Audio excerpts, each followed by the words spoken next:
ಬಾರಿ ಮುಷ್ಕರವನ್ನ ಕೆಲವೇ ತಿಂಗಳ ಹಂತದಲ್ಲಿ ಕೈಗೊಳ್ತಾ ಇದ್ದೀರಾ. ಇಂಥ ಒಂದು ಕಟು ನಿರ್ಧಾರ ಯಾಕೆ ಅಂತ ಕೇಳಬಹುದಾ? ಯಾವುದೇ ಮೂಲಭೂತ ಸೌಕರ್ಯಗಳನ್ನ ನಮಗೆ ಕೊಡದೆ 10 ಹಲವು ಬಗೆಯಲ್ಲಿ ಕೆಲಸಗಳನ್ನ ತಗೊಳ್ತಕ್ಕಂಥದ್ದು ಯಾವಾಗಲೂ ಕೂಡ ನಮ್ಮ ಕಣ್ಣೀರನ್ನ ಒರೆಸೋದಕ್ಕೆ ಯಾರೂ ಮುಂದಾಗಲಿಲ್ಲ. ತೃಪ್ತಿಕರ ಕ್ರಮಗಳು ಆಗ್ಲಿಲ್ಲ ಅಂತ ಹೇಳಿದ್ರಿ. ಸೊ ಅಂದ್ರೆ somewhat they did something ಅಂತ ನಾನು ಕೇಳಲ್ಲ. ಕಮಿಟಿ ರಚನೆ ಆಯಿತು. ಕಮಿಟಿ ರಚನೆ ಆದ ನಂತರದಲ್ಲಿ ಆ ವಿಚಾರ ನಮ್ಮ ಗಮನಕ್ಕೆ ಬಂದಾಗ ನಾವು ಪುನಃ ಸರ್ಕಾರವನ್ನ ಅಪ್ರೋಚ್ ಮಾಡಿದ್ವಿ. ಸಮಸ್ಯೆಗಳು ನಮ್ದು, ಬೇಡಿಕೆಗಳು ನಮ್ದು, ಮುಷ್ಕರ ಮಾಡಿದವ್ರು ನಾವು. ಆ ಸಮಸ್ಯೆಗಳಿಗೆ ಪರಿಹಾರೋಪಾಯವನ್ನ ಈಗ ಕಂಡುಕೊಳ್ಬೇಕಾಗಿರ್ತಕ್ಕಂತಹ ಸಂದರ್ಭದಲ್ಲಿ ಅಗತ್ಯ ನಮಗಿದೆ. ಸಮಸ್ಯೆಗಳು ನಮ್ಮದು, ಬೇಡಿಕೆಗಳು ನಮ್ದು, ಮುಷ್ಕರ ಮಾಡಿದವ್ರು ನಾವು. ಸಮಿತಿ ಒಳಗಡೆ ಇರಬೇಕಾಗಿರ್ತಕ್ಕಂತಹ ಅಗತ್ಯತೆ ನಮ್ಗಿದೆ. ಅಂದ್ರೆ ಆ ಕಮಿಟಿಯಲ್ಲಿ ನಿಮ್ಮನ್ನ ಅವರು ಒಳಗೊಂಡಿಲ್ಲ. ಅಗತ್ಯ ಇದ್ದಾಗ ಮಾತ್ರ ಇವರನ್ನ ತಾವು ಸಮಿತಿ ಸಭೆಗಳಿಗೆ ಕರೆಸ್ಕೊಳ್ಬಹುದು ಅಂತ ಹೇಳಿ ಒಂದು ಪತ್ರನ ಮೊನ್ನೆ ಪ್ರಾದೇಶಿಕ ಆಯುಕ್ತರಿಗೆ ಮಾಡ್ತಾರೆ. ಅಧಿಕಾರಿಗಳು ನಿಮ್ಗೆ ಇವತ್ತು ರಜಾ ಇದೆ ಅಂದ್ರೆ ಹಿಂದಿನ ದಿನ ಯಾವತ್ತು ಕೆಲಸದ ದಿನ ಇರುತ್ತೆ ಅವತ್ತು ರಜಾ ದಿನಕ್ಕೆ ನಿಮ್ಗೆ ಆದೇಶ ಆಗ್ತಕ್ಕಂಥದ್ದು. ರಜಾ ದಿನದಲ್ಲಿ ಬಂದು ನೀವು ಕೆಲಸ ಮಾಡಿ. ಬೆಳಗ್ಗೆ ಕೆಲಸದ ಅವಧಿ 10ಕ್ಕೆ ಶುರು ಆದ್ರೆ ಇವರು 8 ಗಂಟೆಗೆ ವರ್ಚುವಲ್ ಮೀಟಿಂಗ್ ಶುರು ಮಾಡೋದು, 7 ಗಂಟೆಗೆ ವರ್ಚುವಲ್ ಮೀಟಿಂಗ್ ಶುರು ಮಾಡೋದು. ಸಂಜೆ 6 ಗಂಟೆಗೆ ಕೆಲಸದ ಅವಧಿ ಮುಗಿತದೆ. ಕೆಲಸದ ಅವಧಿ ಮುಗಿದ ನಂತರದಲ್ಲಿ ರಾತ್ರಿ 9-10 ಗಂಟೆವರೆಗೂ ಕೂಡ ವರ್ಚುವಲ್ ಮೀಟಿಂಗ್ ಗಳು ತಗೊಳ್ಳೋದು. ಖಾಸಗಿ ಜೀವನನೇ ಇಲ್ದಂಗೆ ಆಗೋಯ್ತು ನಮಗೆ. ನಮ್ಮಲ್ಲಿ ಆಧಾರ್ ಲಿಂಕಿಂಗ್ ಪ್ರಕ್ರಿಯೆಯನ್ನ ಮಾಡಿದ್ವಿ. 55 ಲಕ್ಷ ಪಹಣಿಗಳು ಸತ್ತ ವ್ಯಕ್ತಿಗಳ ಹೆಸರಿನಲ್ಲಿದೆ. ಅದನ್ನ ಯಾರು ಕೂಡ ಬದುಕಿರ್ತಕ್ಕಂತಹ ವಾರಸುದಾರರು ಅವರ ಹೆಸರುಗಳಿಗೆ ವರ್ಗಾವಣೆ ಮಾಡ್ಕೊಂಡಿಲ್ಲ ಇದುವರೆಗೂ. ಬೇರೆ ಜಿಲ್ಲೆಗಳಿಂದ ಬಂದಂತಹ ನಮ್ಮ ನೌಕರರು ಅವರ ಸ್ವಂತ ಜಿಲ್ಲೆಗಳಿಗೆ ಹೋಗೋದಕ್ಕೆ ಸಾಧ್ಯ ಆಗ್ತಾ ಇಲ್ಲ. ಅವ್ರಿಗೆ ಆರೈಕೆಯ ಅವಶ್ಯಕತೆ ಇರ್ತಕ್ಕಂತಹ ವಯಸ್ಸಾದ ತಂದೆ ತಾಯಿಗಳಿಗೂ ಹೋಗಿ ಅವ್ರು ನೋಡ್ಕೊಳ್ಳಿಕ್ಕಾಗ್ತಾ ಇಲ್ಲ. ಒಬ್ರು ಅವರ ಮೂಲ ಸ್ಥಳದಲ್ಲಿ ಇರ್ತಕ್ಕಂಥದ್ದು, ಇನ್ನೊಬ್ರು ಕರ್ತವ್ಯ ಮಾಡ್ತಕ್ಕಂತಹ ಜಿಲ್ಲೆನಲ್ಲಿ ಇರ್ತಕ್ಕಂಥದ್ದು, ಮಕ್ಕಳ ಪೋಷಣೆಯನ್ನ ಅವರು ಕೂಡ ಸರಿಯಾಗಿ ಮಾಡದೇ ಇರ್ತಕ್ಕಂಥದ್ದು, ಇವರು ಮಾಡದೇ ಇರ್ತಕ್ಕಂಥದ್ದು. ತಂದೆ ತಾಯಿಗಳನ್ನ ಆರೈಕೆ ಮಾಡೋದಕ್ಕೆ ಅವಕಾಶ ಮಾಡಿಕೊಡ್ಬೇಕು, ಕುಟುಂಬದ ಜೊತೆ ಇರ್ಲಿಕ್ಕೆ ಅವಕಾಶ ಮಾಡಿಕೊಡ್ಬೇಕು, ಮಕ್ಕಳ ಪೋಷಣೆಗೆ ಅವಕಾಶ ಮಾಡಿಕೊಡ್ಬೇಕು. 10 ಹಲವು ಬಗೆಯ ಸಮಸ್ಯೆಗಳಿದೆ. ನಮಸ್ಕಾರ ವೀಕ್ಷಕರೇ, ಪ್ರಜಾಧ್ವನಿ ಟಿವಿಯ ಸಮಸ್ತ ವೀಕ್ಷಕರಿಗೂ ಕೂಡ ಇವತ್ತು ನಾವು ಮಾತನಾಡ್ತಿರುವಂತಹ ಒಂದು ಮುಖ್ಯವಾದಂತಹ ವಿಷಯ ಏನು ಅಂತ ಅಂದ್ರೆ, ಇದಕ್ಕೂ ಮುಂಚೆ ಒಂದು ವಿಷಯವನ್ನು ಪ್ರಸ್ತಾಪ ಮಾಡಿಬಿಟ್ಟು ನಾವು ಮುಖ್ಯವಾದ ವಿಷಯಕ್ಕೆ ಬರೋಣ. ನೆರೆಮನೆಯ ದುಃಖಕ್ಕೆ ಅಳುವವರ ಮೆಚ್ಚ ಕೂಡಲ ಸಂಗಮ ದೇವ. ಯಾರ ದುಃಖಕ್ಕೆ? ಎಲ್ಲರ ದುಃಖಕ್ಕೆ ಸಾಂತ್ವನವನ್ನ ಕೊಟ್ಟು ಅವರ ಸಮಸ್ಯೆಗೆ ಪರಿಹಾರವನ್ನ ಕಂಡುಹಿಡಿದು ಅವರಿಗೆ ಒಂದು ಏನು ಅವರ ಒಂದು ಬೇಡಿಕೆಗಳಿರುತ್ತೋ ಅದನ್ನೆಲ್ಲವನ್ನೇ ಈಡೇರಿಸುವಂತಹ ವ್ಯಕ್ತಿಯ ಸಮಸ್ಯೆಗಳನ್ನೇ ಹಾಸೋರು ಇವತ್ತು ಇಲ್ಲ ಅಂತ ಹೇಳ್ತಾ ಇದ್ದಾರೆ. ಯಾಕೆ ಈ ವಿಷಯವನ್ನು ಪ್ರಸ್ತಾಪ ಮಾಡ್ತಾ ಇದ್ದೀವಿ ಅಂದರೆ, ಇದೇ ಕಳೆದ 2024 ಸೆಪ್ಟೆಂಬರ್ ತಿಂಗಳಲ್ಲಿ 4 ತಿಂಗಳ ಹಿಂದೆ ಕರ್ನಾಟಕ ರಾಜ್ಯ ಗ್ರಾಮ ಆಡಳಿತ ಅಧಿಕಾರಿಗಳ ಸಂಘದ ವತಿಯಿಂದ ಒಂದು ಮುಷ್ಕರವನ್ನ ಕೈಗೊಂಡಿದ್ರು. ಸತತವಾಗಿ 8 ದಿನಗಳ ಕಾಲ ಅವರ ಸಮಸ್ಯೆಗಳೇನಿತ್ತು, ಬೇಡಿಕೆಗಳೇನಿತ್ತು, ಇದುವರೆಗೂ ಕೂಡ ಯಾವುದೇ ರೀತಿಯಾದಂತಹ ತೃಪ್ತಿಕರವಾದಂತಹ ಕ್ರಮಗಳನ್ನು ಕೈಗೊಳ್ಳದಿರುವಂತದ್ದು ಒಂದು ಸರ್ಕಾರದ ನಡೆಗೆ ಬೇಸತ್ತು ಹಾಗೂ ಮೇಲಧಿಕಾರಿಗಳ ಒಂದು ನಿರ್ಧಾರಕ್ಕೆ ಬಹಳಷ್ಟು ದುಃಖವನ್ನ ಪಡ್ತಾ ಇವತ್ತು ಮತ್ತೊಮ್ಮೆ ಈ ಫೆಬ್ರವರಿ 10ನೇ ತಾರೀಕು ಮತ್ತೊಮ್ಮೆ 2ನೇ ಬಾರಿ ಮುಷ್ಕರವನ್ನ ಕೈಗೊಳ್ಳುವಂತಹ ಕಟು ನಿರ್ಧಾರವನ್ನ ಮಾಡಿದ್ದಾರೆ. ಏನಿವರ ಸಮಸ್ಯೆಗಳು? ಗ್ರಾಮ ಆಡಳಿತ ಅಧಿಕಾರಿಗಳ ಕಾರ್ಯವೈಖರಿ ಏನಂತ ನಿಮ್ಮೆಲ್ಲರಿಗೂ ಕೂಡ ಗೊತ್ತಿರುತ್ತೆ. ಪ್ರಕೃತಿ ವಿಕೋಪಗಳಿಗೆ ಏನೆಲ್ಲ ಬಲಿ ಹಾಕ್ತಾರೆ ಮನುಷ್ಯ, ಬರ, ನೆರೆ, ಇಂತೆಲ್ಲ ಸಮಸ್ಯೆಗಳಿಗೆ ಎಲ್ಲ ಪರಿಹಾರವನ್ನ ಕಂಡುಹಿಡ್ಕೊಂಡು ಅವರ ಒಂದು ದುಃಖಗಳಿಗೆ ಸಾಂತ್ವನವನ್ನು ನೀಡುವಂತಹ ಈ ಅಧಿಕಾರಿಗಳ ಸಮಸ್ಯೆಯನ್ನ ಆಸೋರು ಯಾರು ಅಂತ ನಮ್ಮ ಮುಂದೆ ಈ ಪ್ರಶ್ನೆಯನ್ನ ತಂದಿಟ್ಟಿದ್ದಾರೆ. ಹಾಗಾದ್ರೆ ಏನಿತ್ತು ಅವರ ಸಮಸ್ಯೆಗಳು, ಬೇಡಿಕೆಗಳೇನಿತ್ತು? ಸೊ ಅವನ್ನ ಕೇಳೋಣ. ಈ ವಿಷಯದ ಬಗ್ಗೆ ಇವತ್ತು ನಮ್ಮೊಂದಿಗೆ ಮಾತನಾಡಲಿಕ್ಕೆ ಅಂತಾನೆ ಕರ್ನಾಟಕ ರಾಜ್ಯ ಗ್ರಾಮ ಆಡಳಿತ ಅಧಿಕಾರಿಗಳ ಸಂಘದ ರಾಜ್ಯ ಪ್ರಧಾನ ಕಾರ್ಯದರ್ಶಿಯಾದಂತಹ ಶಿವಾನಂದ ನಾಯಕ್ KS ಅವರು ನಮ್ಮ ಜೊತೆಗಿದ್ದಾರೆ. ಬನ್ನಿ ಅವರ ಕಾರ್ಯಕ್ರಮಕ್ಕೆ ಸ್ವಾಗತಿಸೋಣ. ನಮಸ್ಕಾರ ಸರ್. ನಮಸ್ಕಾರ ಸರ್. ಮೊದಲನೇದಾಗಿ ಜಸ್ಟ್ 4 ಮಂತ್ಸ್ ಆಗಿದೆ. ಸೊ ಸೆಪ್ಟೆಂಬರ್ ಅಲ್ಲಿ ಈ ಒಂದು ಮುಷ್ಕರವನ್ನ ತಗೊಂಡ್ರಿ. ಈ ಸಮಸ್ಯೆ ಇವತ್ತೊಂದು ನೆನೆದಲ್ಲ, ಕಳೆದ 50 ವರ್ಷಗಳಿಂದ ನಡ್ಕೊಂಡು ಬರ್ತಾ ಇದೆ, ಹಾಫ್ ಸೆಂಚುರಿ ಆಗೋಗ್ಬಿಟ್ಟಿದೆ. ಹೌದು. ಆದ್ರೆ ವಾಯ್ಸ್ ರೈಸ್ ಮಾಡಿರೋದು ಇತ್ತೀಚೆಗೆ. ಹೌದು. ಆದ್ರೆ 2ನೇ ಬಾರಿ ಮುಷ್ಕರವನ್ನ ಕೆಲವೇ ತಿಂಗಳ ಹಂತದಲ್ಲಿ ಕೈಗೊಳ್ತಾ ಇದ್ದೀರಾ. ಇಂಥ ಒಂದು ಕಟು ನಿರ್ಧಾರ ಯಾಕೆ ಅಂತ ಕೇಳಬಹುದಾ? ಕಳೆದ ವರ್ಷ 2024ರ ಸೆಪ್ಟೆಂಬರ್ 22ನೇ ತಾರೀಕಿನಂದು ಕರ್ನಾಟಕ ರಾಜ್ಯ ಗ್ರಾಮಾಡಳಿತ ಅಧಿಕಾರಿಗಳ ಕೇಂದ್ರ ಸಂಘದ ವತಿಯಿಂದ ಚಿತ್ರದುರ್ಗದಲ್ಲಿ ಸರ್ವ ಸದಸ್ಯರ ಸಭೆ ಮತ್ತು ನಮ್ಮ ರಾಜ್ಯ ಸಂಘದ ಕಾರ್ಯಕಾರಿಣಿ ಸಭೆಯನ್ನು ನಾವೆಲ್ಲರೂ ಕೂಡ ನಡೆಸ್ತೀವಿ. ಆ ಸಂದರ್ಭದಲ್ಲಿ ಇಲಾಖೆಯಲ್ಲಿ ಗ್ರಾಮಾಡಳಿತ ಅಧಿಕಾರಿಗಳಿಗೆ ಇರ್ತಕ್ಕಂತಹ ಕೆಲಸದ ಒತ್ತಡ, ಹಾಗೇನೆ ಆ ಕೆಲಸವನ್ನು ನಿರ್ವಹಿಸೋದಕ್ಕೆ ಸರ್ಕಾರ ಯಾವುದೇ ಬಗೆಯ ಒಂದು ಕನಿಷ್ಠ ಮೂಲಭೂತ ಸೌಲಭ್ಯಗಳನ್ನು ಕೊಡದೆ ನಮ್ಮಿಂದ ಕೆಲಸ ಮಾಡಿಸ್ತಾ ಇದ್ದಂತಹ ಏನು ಪರಿಸ್ಥಿತಿಗಳಿತ್ತು, ಆ ಪರಿಸ್ಥಿತಿಗಳಿಗೆ ಸಂಬಂಧಪಟ್ಟಂತೆ ಸರ್ಕಾರದ ಗಮನವನ್ನು ಸೆಳೀಬೇಕು. ತಾವೇ ಹೇಳಿದ್ರಿ ಕಳೆದ 50 ವರ್ಷಗಳಿಂದ ಈ ರೀತಿ ಸಮಸ್ಯೆ ಇದೆ, ತಾವು ಈಗ ಇತ್ತೀಚೆಗಷ್ಟೇ ವಾಯ್ಸ್ ರೈಸ್ ಮಾಡಿದ್ದೀರಿ ಅಂತ. ಆ ವಾಯ್ಸ್ ರೈಸ್ ಮಾಡಿದ ಉದ್ದೇಶ ಕೂಡ ಅದೇನೆ. ಯಾವುದೇ ಮೂಲಭೂತ ಸೌಕರ್ಯಗಳನ್ನು ನಮಗೆ ಕೊಡದೆ 10 ಹಲವು ಬಗೆಯಲ್ಲಿ ಕೆಲಸಗಳನ್ನ ತಗೊಳ್ತಕ್ಕಂಥದ್ದು, ಒಂದೇ ಸಮಯದಲ್ಲಿ 10 ಕೆಲಸಗಳನ್ನ ಮಾಡಿಸ್ತಕ್ಕಂಥದ್ದು, ಅದಕ್ಕೂ ಕೂಡ ಅತ್ಯಂತ ಕಡಿಮೆ ಅವಧಿಯ ಟೈಮ್ ಲಿಮಿಟ್ ಅನ್ನ ಕೊಟ್ಟು ಅದ್ರ ಒಳಗಡೆನೆ ಪ್ರೋಗ್ರೆಸ್ ಅನ್ನ ಕೇಳ್ತಕ್ಕಂಥದ್ದು, ಈ ರೀತಿ ಒಂದು 10 ಹಲವಾರು ಒತ್ತಡದ ಸನ್ನಿವೇಶಗಳನ್ನ ನಾವು ಎದುರಿಸ್ತಾ ಇದ್ವಿ. ಆ ಸಂದರ್ಭದಲ್ಲಿ ಅಷ್ಟು ಒತ್ತಡವನ್ನ ಸಹಿಸ್ಲಿಕ್ಕಾಗದೆ ಇದ್ರ ವಿರುದ್ಧ ಧ್ವನಿ ಎತ್ತಬೇಕು ಅಂದ್ರೆ ಸರ್ಕಾರದ ಗಮನ ಸೆಳಿಬೇಕು. ಸಮಸ್ಯೆಗಳು ಏನಾಗ್ತಿದೆ, ನಮ್ಮ ಪರಿಸ್ಥಿತಿಗಳು ಏನಿದೆ, ಮೂಲಭೂತ ಸೌಕರ್ಯಗಳಿಲ್ಲದೆ ಕೆಲಸ ಮಾಡಿಸ್ತಾ ಇರ್ತಕ್ಕಂತಹ ಸರ್ಕಾರ ನಮ್ಮ ಕಷ್ಟ ನಷ್ಟಗಳನ್ನು ಕೂಡ ಆಲಿಸಬೇಕು ಅಂತಕ್ಕಂತಹ ಉದ್ದೇಶದಿಂದ ಸರ್ಕಾರದ ಗಮನ ಸೆಳಿಬೇಕು ಅಂತ ಹೇಳಿ ನಾವು ಸರ್ಕಾರಕ್ಕೆ ಈ ಏನು ಮುಷ್ಕರದ ಹಾದಿ ಹಿಡಿದು ಸರ್ಕಾರದ ಗಮನ ಸೆಳೆಯೋಣ, 100 ಬಾರಿ ಸರ್ಕಾರಕ್ಕೆ ಲಿಖಿತವಾಗಿ ಸರ್ಕಾರದ ಮಂತ್ರಿಗಳಿಗಿರ್ಬೋದು, ಸರ್ಕಾರದ ಉನ್ನತ ಅಧಿಕಾರಿಗಳಿಗಿರ್ಬೋದು, ಎಲ್ರಿಗೂ ಕೂಡ ಮನವಿ ಕೊಟ್ಟಂತಹ ಸಂದರ್ಭದಲ್ಲೂ ಸಹಿತ ಯಾವಾಗಲೂ ಕೂಡ ನಮ್ಮ ಕಣ್ಣೀರನ್ನು ಒರೆಸೋದಕ್ಕೆ ಯಾರೂ ಮುಂದಾಗಲಿಲ್ಲ. ನಮ್ಮ ಕಷ್ಟ ನಷ್ಟಗಳಿಗೆ ಪರಿಹಾರ ಮಾಡುವಂಥ ಯಾವುದೇ ಕ್ರಮಗಳನ್ನ ಸರ್ಕಾರದಿಂದ ಆಗಲಿಲ್ಲ. ಆ ಸಂದರ್ಭದಲ್ಲಿ ಈ ಗಮನ ಸೆಳೆಯುವಂಥ ಕೆಲಸಕ್ಕೆ ನಾವು ಮುಂದಾಗಬೇಕು ಅಂತ ಹೇಳಿ ಒಂದು ಇಡೀ ರಾಜ್ಯಾದ್ಯಂತ ನಮ್ಮೆಲ್ಲ ಕೆಲಸಗಳನ್ನ ನಿಲ್ಲಿಸಿ ಮುಷ್ಕರಕ್ಕೆ ಹೋಗಬೇಕು ಅಂತಕ್ಕಂತಹ ತೀರ್ಮಾನವನ್ನು 22ನೇ ತಾರೀಕು ಸೆಪ್ಟೆಂಬರ್ 2024ರಲ್ಲಿ ನಾವು ಮಾಡ್ತೀವಿ. ತದನಂತರದಲ್ಲಿ ಸರ್ಕಾರಕ್ಕೆ ಒಂದು ವಾರದ ಕಾಲಾವಕಾಶವನ್ನು ನಾವು ಕೊಡ್ತೀವಿ, ಮನವಿಯನ್ನು ಕೊಟ್ಟು ಕಾಲಾವಕಾಶ ಕೊಡ್ತೀವಿ. ನಮ್ಮೆಲ್ಲ ಬೇಡಿಕೆಗಳು ಈ ರೀತಿ ಇದೆ, ನಮ್ಮ ಕಷ್ಟಗಳು ಈ ರೀತಿ ಇದೆ, ನಮ್ಮ ಸಮಸ್ಯೆಗಳು ಈ ರೀತಿ ಇದೆ ಅಂತೇಳಿ ನಾವು ಸರ್ಕಾರಕ್ಕೆ ಮನವಿ ಕೊಡ್ತೀವಿ. ಆ ಒಂದು ವಾರದ ಅವಧಿನಲ್ಲಿ ಸರ್ಕಾರ ನಮ್ಮನ್ನ ಕರೆದು ಸಮಸ್ಯೆಗಳನ್ನ ಆಲಿಸುವಂಥದ್ದು ಮತ್ತೊಂದು ಯಾವುದು ಕೂಡ ಆಗೋದಿಲ್ಲ. ನಾವು ಅನಿವಾರ್ಯವಾಗಿ 2024ರ ಸೆಪ್ಟೆಂಬರ್ 27ನೇ ತಾರೀಕಿನಿಂದ ನಾವು ಮುಷ್ಕರಕ್ಕೆ ಹೋಗ್ತೀವಿ. ಮುಷ್ಕರ ಮೊದಲನೇ ದಿನ ಮತ್ತೆ 2ನೇ ದಿನಗಳಲ್ಲಿ ತಾಲೂಕು ಕಚೇರಿಗಳ ಮುಂದೆ ಎಲ್ಲ ಗ್ರಾಮಾಡಳಿತ ಅಧಿಕಾರಿಗಳು ನಮ್ಮ ಬೇಡಿಕೆಗಳು ಸಮಸ್ಯೆಗಳನ್ನ ಹಿಡಿದು ತಹಸೀಲ್ದಾರ್ ಕಚೇರಿಗಳ ಮುಂದೆ ನಾವು ಶಾಂತಿಯುತ ಪ್ರತಿಭಟನೆ, ಒಂದು ಕಪ್ಪು ಪಟ್ಟಿ ಧರಿಸಿ ಶಾಂತಿಯುತವಾಗಿ ಕೂತ್ಕೊಂಡು ಸಾರ್ವಜನಿಕರಿಗೆ, ಅಧಿಕಾರಿಗಳಿಗೆ, ಎಲ್ರಿಗೂ ಕೂಡ ನಮ್ಮ ಸಮಸ್ಯೆಗಳೇನಿದೆ, ಬೇಡಿಕೆಗಳೇನಿದೆ ಅನ್ನೋದು ಮನವರಿಕೆ ಆಗೋ ರೀತಿಯಲ್ಲಿ ನಾವು ಒಂದು ಬ್ಯಾನರ್ನ ಅಳವಡಿಸ್ಕೊಂಡು ಪೆಂಡಾಲ್ ಹಾಕಿ ನಾವೆಲ್ಲರೂ ಕೂಡ ಕೂತು ಶಾಂತಿಯುತ ಪ್ರತಿಭಟನೆ 2 ದಿನ ಮಾಡ್ತೀವಿ.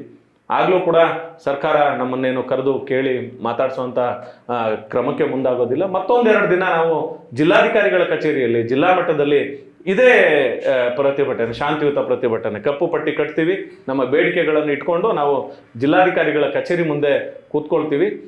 ಈ ರೀತಿ 8 ದಿನಗಳ ಕಾಲ. ಆ ನಂತರದಲ್ಲಿ 4 ದಿನ ನಾವು ರಜೆ ಹಾಕಿ ಮನೆಯಲ್ಲೇ ಉಳ್ಕೊಂಡ್ವಿ. ಸರ್ಕಾರ ನಮ್ಮನ್ನು ಕರೆದು ಮಾತುಕತೆ ಮಾಡೋಕ್ಕೆ ಮುಂದಾಗಲಿಲ್ಲ. ಆಗ ನಾವೇನು ಮಾಡ್ತೀವಿ, 4 ದಿನ ಹೊರಗಡೆ ಪ್ರತಿಭಟನೆ ಮಾಡಿದ್ದ ನಂತರದಲ್ಲಿ ರಜೆ ಹಾಕಿ ಮನೆಗಳಲ್ಲಿ ಉಳಿತೀವಿ. ತದನಂತರದಲ್ಲಿ ಸರ್ಕಾರ ನಮ್ಮನ್ನ ಮಾತುಕತೆ ಕರೆಯುತ್ತೆ. ಸರ್ಕಾರದ ಪ್ರಧಾನ ಕಾರ್ಯದರ್ಶಿಗಳು ನಮ್ಮನ್ನ ಕರೆದು ಮಾತಾಡ್ತಾರೆ. ಅಲ್ಲಿ ಸಮಸ್ಯೆಗಳಿಗೆ ಸರಿಯಾದ ಸ್ಪಂದನೆ ಸಿಗೋದಿಲ್ಲ. ನಂತರದಲ್ಲಿ ಮತ್ತೆ ಮಾನ್ಯ ಈಗಿನ ಕಂದಾಯ ಸಚಿವರು ಕೃಷ್ಣ ಬೈರೇಗೌಡ ಸಾಹೇಬರು ನಮ್ಮನ್ನು ಕರೆದು ಮಾತಾಡ್ತಾರೆ. ಅಲ್ಲೂ ಕೂಡ ಸಮಸ್ಯೆಗಳ ಬಗ್ಗೆ ಒಂದು ತೃಪ್ತಿಕರವಾದ ಉತ್ತರ ಅಥವಾ ಸ್ಪಂದನೆ ಸಿಗದೇ ಇರೋದ್ರಿಂದ ಸಭೆಗಳು ವಿಫಲ ಆಗುತ್ತೆ. ಸಭೆಗಳು ವಿಫಲವಾದ ನಂತರದಲ್ಲಿ ಸರ್ಕಾರದ ಮುಖ್ಯ ಕಾರ್ಯದರ್ಶಿಗಳು ನಮ್ಮ ಸಂಘವನ್ನು ಕರೆದು ಮಾತಾಡ್ತಾರೆ. ಮತ್ತೆ ಅವರ ಸೂಚನೆ ಮೇರೆಗೆ ಮತ್ತೆ ನಮ್ಮ ಸರ್ಕಾರದ ಪ್ರಿನ್ಸಿಪಲ್ ಸೆಕ್ರೆಟರಿ ಅವರು ರಾಜೇಂದ್ರ ಕಟಾರಿಯಾ ಸಾಹೇಬರು ಕೂಡ ಕರೆದು ಮತ್ತೆ ಇನ್ನೊಂದ್ಸಲ ಮಾತಾಡ್ತಾರೆ. ಇಷ್ಟು ಬೆಳವಣಿಗೆ ಆಗುವಾಗ 8 ದಿನದ ಮುಷ್ಕರ ಆಗಿರುತ್ತೆ. ಆ ಸಭೆಯಲ್ಲಿ ನಿಮ್ಮ ಬೇಡಿಕೆಗಳ ಜೊತೆಗೆ ಸರ್ಕಾರ ಇದೆ, ನಾವು ನಿಮ್ಮ ಬೇಡಿಕೆಗಳನ್ನ ಈಡೇರಿಸುವಂತ ಕೆಲಸ ಮಾಡ್ತೀವಿ, ತಾವೆಲ್ಲರೂ ಕೂಡ 8 ದಿನ ಈಗಾಗಲೇ ಕೆಲಸವನ್ನ ಸ್ಥಗಿತಗೊಳಿಸಿ ಮುಷ್ಕರ ಮಾಡ್ತಾ ಇದ್ದೀರಿ, ಸಾರ್ವಜನಿಕರಿಗೆ ತೊಂದರೆ ಆಗ್ತಾ ಇದೆ, ತಾವೆಲ್ಲರೂ ಕೂಡ ಕರ್ತವ್ಯಕ್ಕೆ ಮರಳಬೇಕು ಅಂತಕ್ಕಂಥ ಮನವಿಯನ್ನ ಸರ್ಕಾರದ ಪರವಾಗಿ ಪ್ರಿನ್ಸಿಪಲ್ ಸೆಕ್ರೆಟರಿ ಅವರು ಮಾಡ್ತಾರೆ. ಆಗ ಅವರ ಮಾತಿಗೆ ಬೆಲೆ ಕೊಟ್ಟು ನಮ್ಮ ಬೇಡಿಕೆಗಳು ಈಡೇರಬಹುದು ಅಂತಕ್ಕಂಥ ಆಶಾಭಾವನೆಯಿಂದ ನಾವು ಅದೇ 10ನೇ ತಿಂಗಳಿನಲ್ಲಿ 3ನೇ ತಾರೀಕು ಅಕ್ಟೋಬರ್ 3 ನಾವು ಮುಷ್ಕರವನ್ನ ಅಂತ್ಯಗೊಳಿಸಿ ನಾವು ನಮ್ಮ ಕರ್ತವ್ಯಕ್ಕೆ ಹಿಂದಿರುಗ್ತೀವಿ. ಆದರೆ ಇಷ್ಟೆಲ್ಲ ನಡೆದಂತಹ ಸಂದರ್ಭದಲ್ಲಿ ಈಗ ಸರಿಸುಮಾರು 4 ತಿಂಗಳಾಯ್ತು. 4 ತಿಂಗಳಲ್ಲಿ ನಾವು ಏನು ಕಾರಣಗಳನ್ನ, ಯಾವ ಬೇಡಿಕೆಗಳನ್ನ ಮುಷ್ಕರಕ್ಕೆ ಆಗಿ ಇಟ್ಕೊಂಡು ನಾವು ಹೋಗಿದ್ವೋ ಆ ಬೇಡಿಕೆಗಳು ಈ 4 ತಿಂಗಳಿನಲ್ಲಿ ಯಾವುದೇ ತೃಪ್ತಿಕರವಾಗುವಂತಹ ರೀತಿಯಲ್ಲಿ ಯಾವುದು ಕೂಡ ಈಡೇರಲಿಲ್ಲ. ಹಿಂದೆ ಇದ್ದಂತಹ ಮುಷ್ಕರಕ್ಕಿಂತ ಮುಂಚೆ ಇದ್ದಂತಹ ಕೆಲಸದ ಒತ್ತಡ ಕಡಿಮೆ ಆಗಲೇ ಇಲ್ಲ. ಹಾಗಾಗಿ ಅನಿವಾರ್ಯವಾಗಿ ಅದರ ಜೊತೆಗೆ ಹಿಂದೆ ಇದ್ದಂತಹ ಒತ್ತಡದ ಕೆಲಸಗಳು ಮತ್ತೆ ನಮ್ಮ ಬೇಡಿಕೆಗಳು ಈಡೇರದೆ ಹಾಗೆ ಉಳಿದಿರ್ತಕ್ಕಂತಹ ವಿಚಾರ ಏನಿದೆ ಅದು ಮತ್ತೆ ಹೊಸದಾಗಿ ಅದಕ್ಕೆ ಆ್ಯಡ್ ಆನ್ ಆಗ್ತಾ ಇರ್ತಕ್ಕಂತಹ, ಸೇರ್ಕೊಳ್ತಾ ಇರ್ತಕ್ಕಂತಹ ಒತ್ತಡದ ಕೆಲಸಗಳು ಏನಿದೆ, ಈ ಉದ್ದೇಶಗಳು ನಾವು ಮತ್ತೆ ಮುಷ್ಕರಕ್ಕೆ ಹೋಗೋದಕ್ಕೆ ಕಾರಣ ಆಗುತ್ತೆ. ಸೊ ಇದೇ ಕಾರಣಕ್ಕೋಸ್ಕರವಾಗಿ ನಾವು 10 ದಿನಗಳ ಹಿಂದೆ ಒಂದು ಸಭೆಯನ್ನ ಮಾಡ್ತೀವಿ, ರಾಜ್ಯ ಕಾರ್ಯಕಾರಿಣಿ ಸಭೆ ಮಾಡ್ತೀವಿ. ಕಾರ್ಯಕಾರಿಣಿ ಸಭೆಯಲ್ಲಿ ಈ ಎಲ್ಲ ವಿಚಾರಗಳನ್ನ ಚರ್ಚೆಗೆ ತೆಗೆದುಕೊಂಡಾಗ ಆ ಸಭೆಯಲ್ಲಿ ಇಲ್ಲ, ನಮ್ಮ ಬೇಡಿಕೆಗಳ ವಿಚಾರವಾಗಿ ಯಾವುದೇ ಸರಿಯಾದ ಫಲಶ್ರುತಿ ಇಲ್ಲದೆ ಇರೋದ್ರಿಂದ ನಾವು ಪುನಃ ಮುಷ್ಕರಕ್ಕೆ ಮುಂದಾಗಬೇಕು ಅಂತ ಹೇಳಿ ನಮ್ಮ ಕಾರ್ಯಕಾರಿ ಸಮಿತಿಯ ನಿರ್ಣಯ ಆಗುತ್ತೆ. ಆ ನಿರ್ಣಯದ ಆಧಾರದ ಮೇಲೆ ನಾವು 2ನೇ ಹಂತದಲ್ಲಿ ಮುಷ್ಕರಕ್ಕೆ ಮುಂದಾಗಿದ್ದೀವಿ. ಅಂದ್ರೆ ಒಂದು ಹೇಳಿದ್ರಿ, ಅಂದ್ರೆ ಅವರು ಕೈಗೊಂಡಂತಹ ಕ್ರಮಗಳು ತೃಪ್ತಿಕರವಾಗಿಲ್ಲ ಅಂದ್ರೆ ಒಟ್ಟಾರೆ ಕೈಗೊಂಡ್ರೆ ಏನಾದ್ರು ಸ್ವಲ್ಪ ಮಟ್ಟಿಗೆ ಏನಾದ್ರು ಕ್ರಮಗಳ ಜರುಗಿಸಿದ್ರ ನಿಮ್ಮ ಬೇಡಿಕೆಗಳಿಗೆ ತೃಪ್ತಿಕರ ಕ್ರಮಗಳು ಆಗ್ಲಿಲ್ಲ ಅಂತ ಹೇಳಿದ್ರಿ. ಸೊ ಅಂದ್ರೆ somewhat they did something ಅಂತ ಕೇಳ್ಬೋದು. ಆ ಸಭೆ ಏನು 3ನೇ ತಾರೀಕು ನಡೆದಂತಹ ಅಕ್ಟೋಬರ್ 3ರಂದು ನಡೆದಂತಹ ಸಭೆ, ನಾವು ಆ ಸಭೆಯಲ್ಲಿ ಮುಷ್ಕರವನ್ನ ಹಿಂಪಡಿತೀವಿ, ನಾವು ಕರ್ತವ್ಯಕ್ಕೆ ಮರಳ್ತೀವಿ, ಎಂದಿನಂತೆ ಸಾರ್ವಜನಿಕರಿಗೆ ಏನು ಸೇವೆಗಳು ಕೊಡಬೇಕು ನಮ್ಮಿಂದ ನಾವು ಕೊಡ್ತಾ ಇದ್ದೀವಿ. ನಂತರದಲ್ಲಿ ನಮ್ಮ ಬೇಡಿಕೆಗಳು ಮುಷ್ಕರದ ಸಮಯದಲ್ಲಿ ಏನಿತ್ತು, ನಮ್ಮ ಸಮಸ್ಯೆಗಳೇನಿತ್ತು ಆ ವಿಚಾರವಾಗಿ ಸರ್ಕಾರ ಬೆಂಗಳೂರಿನ ಪ್ರಾದೇಶಿಕ ಆಯುಕ್ತರು ಆದಿತ್ಯ ಆಮ್ಲಾನ್ ಬಿಶ್ವಾಸ್ ಸಾಹೇಬ್ರ ಅಧ್ಯಕ್ಷತೆಯಲ್ಲಿ ಒಂದು ಸಮಿತಿಯನ್ನ ರಚನೆ ಮಾಡುತ್ತೆ. ಆ ಸಮಿತಿಗೆ ನಮ್ಮ ಬೇಡಿಕೆಗಳು ಸಮಸ್ಯೆಗಳು ಏನಿತ್ತು ಅದರ ವಿಚಾರವಾಗಿ ತಾವು ಪರಿಶೀಲನೆ ಮಾಡಿ ನೀವು ಒಂದು ವರದಿ ಕೊಡಿ, ನೀವು ಆ ವರದಿ ಆಧಾರದ ಮೇಲೆ ಸರ್ಕಾರ ಪರಿಹಾರ ಕ್ರಮಗಳನ್ನ ಕೈಗೊಳ್ಳುತ್ತೆ ಅಂತಕ್ಕಂತಹ ಒಂದು ನಿರ್ಣಯಕ್ಕೆ ಬರುತ್ತೆ. ಸಮಿತಿಯನ್ನ ರಚನೆ ಮಾಡ್ತಾರೆ. ಎಲ್ಲರೂ ಸಹಿತ ಅಧಿಕಾರಿಗಳನ್ನ ಒಳಗೊಂಡ ಸಮಿತಿಯನ್ನ ರಚನೆ ಮಾಡುತ್ತೆ ಸರ್ಕಾರ. ಕಮಿಟಿ ರಚನೆ ಆಯಿತು.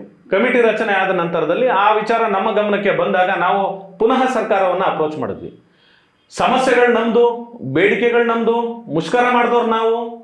ಆ ಸಮಸ್ಯೆಗಳಿಗೆ ಪರಿಹಾರೋಪಾಯವನ್ನ ಈಗ ಕಂಡುಕೊಳ್ಬೇಕಾಗಿರ್ತಕ್ಕಂತಹ ಸಂದರ್ಭದಲ್ಲಿ ಆ ಸಮಸ್ಯೆಗಳನ್ನ ಸಮಿತಿ ಮುಂದೆ ಮಂಡಿಸ್ಲಿಕ್ಕೆ, ನಮ್ಮ ಬೇಡಿಕೆಗಳನ್ನ ಸಮಿತಿ ಮುಂದೆ ಮಂಡಿಸ್ಲಿಕ್ಕೆ ನಮ್ಮನ್ನು ಕೂಡ, ಅಂದ್ರೆ ನಾವು ಯಾವ ವೃಂದದಿಂದ ನಾವು ಮುಷ್ಕರ ಮಾಡಿದ್ವಿ, ಗ್ರಾಮಾಡಳಿತ ಅಧಿಕಾರಿಗಳನ್ನ, ನಾವು ಸಂಘದಲ್ಲಿ ಇರ್ತಕ್ಕಂತಹ ಪದಾಧಿಕಾರಿಗಳಿರ್ಬೋದು ಅಥವಾ ಸಾಮಾನ್ಯ ಗ್ರಾಮಾಡಳಿತ ಅಧಿಕಾರಿನೇ ಇರ್ಬೋದು, ಯಾರನ್ನಾದ್ರೂ ಕೂಡ ತಮ್ಮ ಸಮಿತಿನಲ್ಲಿ ಸದಸ್ಯರಾಗಿ ತಗೊಳ್ಳಿ. ಸಮಿತಿ ಸಭೆಗಳು ನಡೆದಾಗ, ಅದರಲ್ಲಿ ಚರ್ಚೆಗಳು ಬಂದಾಗ ನಮ್ಮ ಸಮಸ್ಯೆಗಳನ್ನ ಗ್ರಾಸ್ ರೂಟ್ ಲೆವೆಲ್ನಲ್ಲಿ ನಾವು ಫೇಸ್ ಮಾಡ್ತಿರ್ತಕ್ಕಂಥ ಸಮಸ್ಯೆಯನ್ನ ಮಂಡಿಸ್ಲಿಕ್ಕೆ ನಮ್ಮಿಂದ ಮಾತ್ರ ಸಾಧ್ಯ ಇದೆ. ಹಾಗಾಗಿ ನಾವು ಮಂಡಿಸ್ಲಿಕ್ಕೆ ನಮ್ಗೆ ಅವಕಾಶ ಆಗುತ್ತೆ. ನೀವು ನಮ್ಮನ್ನು ಕೂಡ ಆ ಸಮಿತಿನಲ್ಲಿ ಸೇರಿಸಿ ಒಂದು ಸದಸ್ಯರನ್ನಾಗಿ ಮಾಡ್ಕೊಳ್ಳಿ ಅಂತ ಹೇಳಿ ನಾವು ಸರ್ಕಾರವನ್ನು ಅಪ್ರೋಚ್ ಮಾಡ್ತೀವಿ. ಆಗ ಸರ್ಕಾರದಿಂದ ಮತ್ತೆ ಒಂದು ಆದೇಶ ಆಗುತ್ತೆ. ಅಗತ್ಯವೆನಿಸಿದಾಗ ಮಾತ್ರ ಅಧ್ಯಕ್ಷರು ಮತ್ತೆ ಉಪಾಧ್ಯಕ್ಷರು ಇಬ್ಬರು ಪದಾಧಿಕಾರಿಗಳನ್ನ ತಾವು ಕರೆಸ್ಕೊಳ್ಬಹುದು ಸಮಿತಿ ಸಭೆಗಳಿಗೆ ಅಂತ ಆದೇಶ ಮಾಡುತ್ತೆ. ಅದನ್ನ ನಾವು ನೇರವಾಗಿ ಖಂಡಿಸಿದೀವಿ. ಯಾಕಂದ್ರೆ ಅಗತ್ಯ ನಮಗಿದೆ, ಸಮಸ್ಯೆಗಳು ನಮ್ಮದು, ಬೇಡಿಕೆಗಳು ನಮ್ದು, ಮುಷ್ಕರ ಮಾಡಿದವ್ರು ನಾವು, ಸಮಿತಿ ಒಳಗಡೆ ಇರಬೇಕಾಗಿರ್ತಕ್ಕಂತಹ ಅಗತ್ಯತೆ ನಮ್ಗಿದೆ. ಆ ಸಮಿತಿ ಏನು ವರದಿ ಕೊಡುತ್ತೋ ಅದ್ರ ಮೇಲೆ ನಾಳೆ ದಿನ ಪರಿಹಾರ ಕ್ರಮಗಳನ್ನ ಕೈಗೊಳ್ಳೋರಿದ್ದಾರೆ. ಆ ವಿಚಾರವಾಗಿ ಅತ್ಯಗತ್ಯವಾಗಿ ನಾವು ಸಮಿತಿ ಒಳಗಡೆ ಇರಲೇಬೇಕು. ಅಂದ್ರೆ ಆ ಕಮಿಟಿಯಲ್ಲಿ ನಿಮ್ಮನ್ನ ಅವರು ಒಳಗೊಂಡಿಲ್ಲ? ಇಲ್ಲ. ಯಾಕೆ? ಈ ಒಂದು, ಯಾಕಂದ್ರೆ ನೀವ್ ಹೇಳ್ತಾ ಇದ್ರೆ ಸಮಸ್ಯೆ ನಮ್ದು, ಬೇಡಿಕೆ ನಮ್ದು, ಸೊ ನಮ್ಗೆ ಗೊತ್ತಿರುತ್ತೆ ಏನಂತ, ಬಟ್ ನಮ್ಮನೆ ಅದ್ರಲ್ಲಿ ಯಾಕೆ ಅವರು ಇನ್ಕ್ಲೂಡ್ ಮಾಡ್ಕೊಳ್ಳಿಲ್ಲ? ಇದು ನೀವು ಪ್ರಶ್ನೆ ವಾಯ್ಸ್ ರೈಸ್ ಮಾಡಿದ್ರಾ? ಕೇಳಿದೀವಿ, ಸರ್ಕಾರದ ಗಮನಕ್ಕೆ ಅದನ್ನ ತಂದಿದೀವಿ. ಉತ್ತರ ಏನವರಿಂದ? ಸೇರಿಸ್ತೀವಿ ಅಂತ ಹೇಳಿದ್ರು. ಸಮಿತಿನಲ್ಲಿ ನಿಮ್ಮನ್ನು ಕೂಡ ಪ್ರತಿನಿಧಿಗಳಾಗಿ ನಾವು ಸೇರಿಸ್ಕೊಂಡು ಮಾಡ್ತೀವಿ ಅಂತ ಹೇಳಿದ್ರು. ತದನಂತರದಲ್ಲಿ ಒಂದು ಆದೇಶ ಮಾಡಿ ಅಗತ್ಯ ಇದ್ದಾಗ ಮಾತ್ರ ಇವರನ್ನ ತಾವು ಸಮಿತಿ ಸಭೆಗಳಿಗೆ ಕರೆಸ್ಕೊಳ್ಬೋದು ಅಂತ ಹೇಳಿ ಒಂದು ಪತ್ರನ ಮೊನ್ನೆ ಪ್ರಾದೇಶಿಕ ಆಯುಕ್ತರಿಗೆ ಮಾಡ್ತಾರೆ. ಅದು ಯಾಕೋ ನಮಗೆ ತೃಪ್ತಿಕರ ಅನ್ನಿಸ್ಲಿಲ್ಲ. ಯಾಕೆ ಅಂತಂದ್ರೆ ಸಮಸ್ಯೆಗಳನ್ನ ಅಷ್ಟು ದೊಡ್ಡದಾಗಿ ಮಾಡಿದ್ದೀವಿ, 8 ದಿನಗಳ ಕಾಲ ಮುಷ್ಕರ ಮಾಡಿದ್ದೀವಿ, ಸರ್ಕಾರದ ಮಟ್ಟದಲ್ಲಿ ಸಭೆಗಳಾಗಿದೆ, ಪುನಃ ನಿಮ್ಮ ಸಮಸ್ಯೆಗಳನ್ನ ನಾವು ಪರಿಹರಿಸ್ತೀವಿ ಅಂತಕ್ಕಂಥ ಆಶ್ವಾಸನೆಗಳನ್ನ ಕೊಟ್ಟ ನಂತರದಲ್ಲಿ ನಾವು ಮುಷ್ಕರವನ್ನ ಅಲ್ಲಿಗೆ ಕೊನೆ ಮಾಡಿ ಪುನಃ ನಾವು ಸಾರ್ವಜನಿಕರ ಸೇವೆಗೆ ನಾವು ಮರಳಿದ್ದೀವಿ. ಇಷ್ಟೆಲ್ಲ ಆದ ನಂತರದಲ್ಲೂ ಕೂಡ ಒಂದು ಸಮಿತಿಗೆ ನಮ್ಮನ್ನ ಒಬ್ಬರು ಸದಸ್ಯರನ್ನಾಗೂ ತಗೊಳ್ಳೋದಕ್ಕೆ ಮೀನಾಮೇಷ ಎಣಿಸಿ ಅದರಿಂದ ಕೈ ಬಿಟ್ಟು ಅಗತ್ಯ ಬಿದ್ದರೆ ಮಾತ್ರ ಇವರನ್ನ ತಗೊಳ್ಳಿ ಅಂತಕ್ಕಂತಹ ಒಂದು ನಿರ್ಲಕ್ಷ್ಯ ಭಾವದಿಂದ ಒಂದು ಆದೇಶ ಮಾಡಿದ್ದೇನಿದೆ ಅದು ಕೂಡ ನಮ್ಮೆಲ್ಲರಿಗೂ ಕೂಡ ಅತ್ಯಂತ ನೋವುಂಟು ಮಾಡಿದೆ. ಹಾಗಾಗಿ ಅದು ಸಫಲ ಆಗಲಿಲ್ಲ. ಇದುವರೆಗೂ ಕೂಡ ಆ ಸಮಿತಿಯ ಯಾವುದೇ ಕಾರ್ಯಚಟುವಟಿಕೆಗಳು ಪ್ರಾರಂಭ ಆಗಿಲ್ಲ. ಹಾಗಾಗಿ ಸಮಿತಿಯ ವರದಿ ಕೊಡ್ತಕ್ಕಂತಹ ಸಮಿತಿಯ ಕಾರ್ಯಚಟುವಟಿಕೆನೇ ಪ್ರಾರಂಭ ಆಗದೆ ಇರೋದ್ರಿಂದ ಇದಕ್ಕೆ ಪರಿಹಾರೋಪಾಯಗಳನ್ನ ಸರ್ಕಾರ ಮಾಡೋದು ಇನ್ನು ಅದೆಷ್ಟು ದಿನ ತೆಗೆದುಕೊಳ್ಬೋದೋ ಗೊತ್ತಿಲ್ಲ ನಮಗೆ. ಹಾಗಾಗಿ ಈ ಮುಷ್ಕರದ ನಂತರದಲ್ಲಿ ತೆಗೆದುಕೊಂಡ ಯಾವುದೇ ರೀತಿಯ ಕ್ರಮಗಳು ಫಲಶ್ರುತಿ ಕೊಡಲಿಲ್ಲ, ಮತ್ತೆ ಅವು ಯಾವ ಕೂಡ ತೃಪ್ತಿಕರ ಇರಲಿಲ್ಲ. ಒಂದು ಅಲ್ಲಿಂದ ಮುಷ್ಕರದಿಂದ ಈ ದಿನದವರೆಗೂ ಪಡ್ಕೊಂಡಿದ್ದು ಒಂದೇ. ನಾವು ಮುಷ್ಕರದ ಸಂದರ್ಭದಲ್ಲಿ ನಾವು ಮಾಡಿದಂತಹ ಒಟ್ಟು ಬೇಡಿಕೆಗಳಲ್ಲಿ ಒಂದೆರಡು ಬೇಡಿಕೆಗಳು ಏನಂತಂದ್ರೆ, ಅಧಿಕಾರಿಗಳು ನಿಮ್ಗೆ ಇವತ್ತು ರಜಾ ಇದೆಯಾ ಅಂದ್ರೆ ಹಿಂದಿನ ದಿನ ಯಾವತ್ತು ಕೆಲಸದ ದಿನ ಇರುತ್ತೆ ಅವತ್ತು ರಜಾ ದಿನಕ್ಕೆ ನಿಮ್ಗೆ ಆದೇಶ ಆಗ್ತಕ್ಕಂಥದ್ದು. ರಜಾ ದಿನದಲ್ಲಿ ಬಂದು ನೀವು ಕೆಲಸ ಮಾಡಿ. ಯಾವುದೇ ಅಂತ ತುಂಬಾ ಚುನಾವಣೆ ಅಂತ ದೊಡ್ಡ ವಿಚಾರನೋ, ಪ್ರಕೃತಿ ವಿಕೋಪನೋ, ಮತ್ತೊಂದು ಈ ರೀತಿಯ ಎಮರ್ಜೆನ್ಸಿ ವರ್ಕ್ಗಳಿದ್ದಾಗ ಅದನ್ನ ನಾವು ಯಾವುದೇ ಅಧಿಕಾರಿಗಳಿಂದ ಹೇಳಿಸ್ಕೊಳ್ಳದೆ ಸ್ವತಃ ನಾವೆಲ್ಲರೂ ಕೂಡ ಮಾಡುವಂತ ಇದನ್ನ ನಮ್ಮ ವೃಂದದ ಅಧಿಕಾರಿಗಳು ಮೈಗೂಡಿಸ್ಕೊಂಡಿದ್ದಾರೆ. ಅವೆಲ್ಲರೂ ಕೂಡ ನಮ್ಮ ವೃತ್ತಿ ಜೀವನದ ಭಾಗ ಆಗಿದೆ, ನಾವೆಲ್ಲರೂ ಕೂಡ ಮಾಡ್ತಾ ಬಂದಿದ್ದೀವಿ. ಸೊ ಆ ರೀತಿ ಮುಖ್ಯವಾದ ಕೆಲಸಗಳು ಇಲ್ಲದೆ ಇದ್ದಾಗಲೂ ಸಹಿತ ರಜಾದಿಂದಲೇ ಬಂದು ನೀವು ಕೆಲಸ ಮಾಡಿ ಅಂತ ಹೇಳ್ತಕ್ಕಂಥದ್ದು. ಮತ್ತೆ ಈ ವರ್ಚುವಲ್ ಮೀಟಿಂಗ್ಗಳು ಬೆಳಗ್ಗೆ ಕೆಲಸದ ಅವಧಿ 10ಕ್ಕೆ ಶುರು ಆದ್ರೆ ಇವರು 8 ಗಂಟೆಗೆನೆ ವರ್ಚುವಲ್ ಮೀಟಿಂಗ್ ಶುರು ಮಾಡೋದು, 7 ಗಂಟೆಗೆ ವರ್ಚುವಲ್ ಮೀಟಿಂಗ್ ಶುರು ಮಾಡೋದು, ಸಂಜೆ 6 ಗಂಟೆಗೆ ಕೆಲಸದ ಅವಧಿ ಮುಗೀತದೆ. ಕೆಲಸದ ಅವಧಿ ಮುಗಿದ ನಂತರದಲ್ಲಿ ರಾತ್ರಿ 9-10 ಗಂಟೆವರೆಗೂ ಕೂಡ ವರ್ಚುವಲ್ ಮೀಟಿಂಗ್ಗಳು ತಗೊಳ್ಳೋದು. ಖಾಸಗಿ ಜೀವನನೇ ಇಲ್ದಂಗೆ ಆಗೋಯ್ತು ನಮ್ಗೆ. ಈ ರೀತಿ ಸಂದರ್ಭಗಳಿದ್ದಾಗ ಇಲ್ಲ, ಕೆಲಸಕ್ಕೆ ಸಮಯ ಇಲ್ಲ. ಹಾಗಾದ್ರೆ ನಿಮ್ಮೆಲ್ಲ ಸಮಸ್ಯೆಗಳನ್ನು ಕೇಳ್ತಾ ಇದ್ರೆ ಎಲ್ಲೋ ಒಂದು ಕಡೆ ಕಂದಾಯ ಇಲಾಖೆಯ ಆಡಳಿತ ವ್ಯವಸ್ಥೆ ತುಕ್ಕಿಡಿದೋಗಿದ್ಯಾ?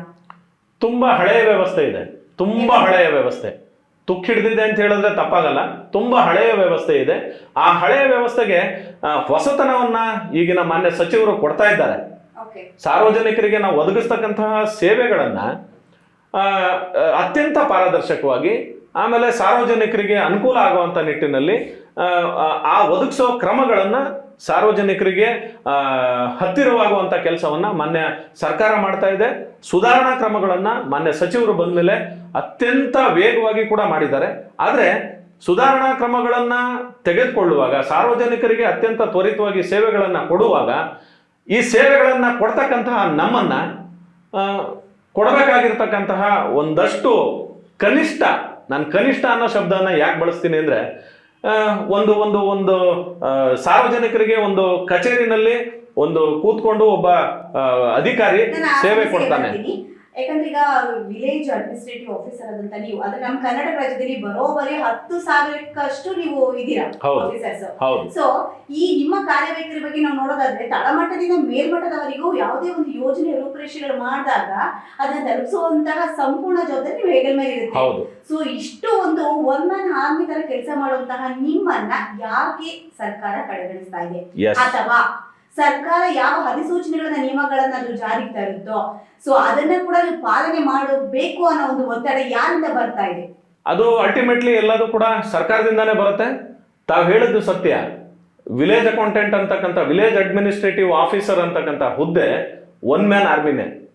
ಯಾಕಂದ್ರೆ ಆತನಿಗೆ ಸಹಾಯಕ ಸಿಬ್ಬಂದಿಗಳಿಲ್ಲ. ಆತ ಒಬ್ಬನೇ ಈ ಮುಂದೆ ನಿಂತು ಹೋರಾಡುವ ಸಂದರ್ಭದಲ್ಲಿ ಯಾರೆಲ್ಲ ನಮ್ಮ ಮೇಲೆ ಮೇಲಧಿಕಾರಿಗಳಿರ್ಬೋದು, ಏನೇ ಇರ್ಬೋದು, ಎಲ್ಲರೂ ಕೂಡ ಹಿಂದೆ ಇರ್ತಾರೆ. ಮುಂದೆ ನಿಂತು ಪ್ರತಿ ಸಮಸ್ಯೆಗೆ ಎದೆ ಒಡ್ತಕ್ಕಂಥವ್ರು ನಾವು, ಪ್ರತಿ ಸಮಸ್ಯೆಗಳನ್ನ ಫೇಸ್ ಮಾಡ್ತಕ್ಕಂಥವ್ರು ನಾವು. ಸರ್ಕಾರ ತರೋ ಹೊಸ ಯೋಜನೆಗಳನ್ನ ಆ ಥರ ಮನೆ ಬಾಗಿಲಿಗೆ, ಸಾರ್ವಜನಿಕರ ಮನೆ ಬಾಗಿಲಿಗೆ ತಲುಪಿಸ್ತಕ್ಕಂಥವ್ರು ನಾವು. ಅದೇ ಸಂದರ್ಭದಲ್ಲಿ ಸಮಸ್ಯೆಗಳು ಬಂದಾಗ ಅವರನ್ನ ಎದುರಿಸ್ತಕ್ಕಂಥವ್ರು ನಾವೇ. ಯಾರೇ ಸಮಸ್ಯೆಗಳನ್ನ ತಂದ್ರೂ ಕೂಡ ಅದಕ್ಕೆ ಎದೆ ಹೊಡ್ತಕ್ಕಂಥವ್ರು, ಅದನ್ನ ಫೇಸ್ ಮಾಡ್ತಕ್ಕಂಥವ್ರು ಮೊದಲಿಗರು ನಾವು. ಹಾಗಾಗಿ ಒಳ್ಳೇದಾದಾಗ ತಲುಪಿಸ್ತಕ್ಕಂತಹ ಜವಾಬ್ದಾರಿ ಮೊದಲಿಗರು ನಾವೇ, ಕೆಟ್ಟದಾದಾಗ ಅದನ್ನ ಎದುರಿಸ್ತಕ್ಕಂಥವ್ರು, ಅದರಿಂದ ತೊಂದರೆಗೊಳಗಾಗಿ ಅದರ ತೊಂದರೆ ತಾಪತ್ರಯಗಳು ಏನ್ ಬರ್ತಾ ಇದೆ ಅದನ್ನ ಮತ್ತೆ ನಮ್ಮ ತಲೆ ಮೇಲೆ ಹಾಕೊಳ್ಳುವಂತ ಪರಿಸ್ಥಿತಿ ಇದೆ. ಮೇಲಿನ ಅಧಿಕಾರಿಗಳು ಇರ್ಬೋದು, ಸರ್ಕಾರ ಇರ್ಬೋದು, ಕೊನೆ ಪಕ್ಷ ಅವರು ಗುಡ್ ಇಂಟೆನ್ಷನ್ ಬ್ಯಾಡ್ ಇಂಟೆನ್ಷನ್ ಏನಾದ್ರೂ ಒಂದು ಯೋಚನೆ ಮಾಡ್ಬೋದು. ತೊಂದರೆಗಳಾಗಿದೆ ಅನ್ನುವಾಗ ಗ್ರಾಸ್ ರೂಟ್ ಲೆವೆಲ್ನಲ್ಲಿ, ತಳಮಟ್ಟದಲ್ಲಿ ಮಾಹಿತಿ ಕಲೆ ಹಾಕೋದು, ಯೋಜನೆಯನ್ನ ಜಾರಿ ಮಾಡೋದು, ಸವಲತ್ತನ್ನ ತಲುಪಿಸೋದು, ಮತ್ತೊಂದು ಏನಾದ್ರೂ ಅದರಲ್ಲಿ ವ್ಯತ್ಯಯಗಳಾಯ್ತು ಅಂತಂದಾಗ ನೇರವಾಗಿ ಹೊಣೆ ಮಾಡ್ತಕ್ಕಂಥದ್ದು ನಮ್ಮನ್ನ ಮಾತ್ರ.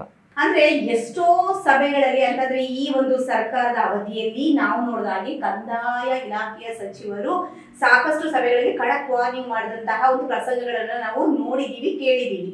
ಸೊ ಇಷ್ಟೊಂದು ಕಠಿಣ ನಿರ್ಧಾರವನ್ನು ತೆಗೆದುಕೊಳ್ತಾ ಇರ್ಬೇಕಾದ್ರೆ ಯಾಕೆ ಸಚಿವರ ಗಮನಕ್ಕೆ ನಿಮ್ಮ ಬೇಡಿಕೆಗಳು ಸಮಸ್ಯೆಗಳು ತಲುಪ್ತಾ ಇಲ್ಲ, ಅಥವಾ ನಿಮ್ಮ ಅದು ತಲುಪದೇ ಇರೋದಕ್ಕೆ ಎಲ್ಲೋ ಒಂದು ಕಡೆ ಯಾವುದೋ ಒಂದು ಸ್ಟೇಜ್ ಹಂತದಲ್ಲಿ ಯಾವುದೋ ಒಂದು ಅಡೆತಡೆಗಳೇನಾದ್ರೂ ಇದೆ ಅಂತ ಅನಿಸ್ತಾ ಇದೆ ನಿಮ್ಗೆ?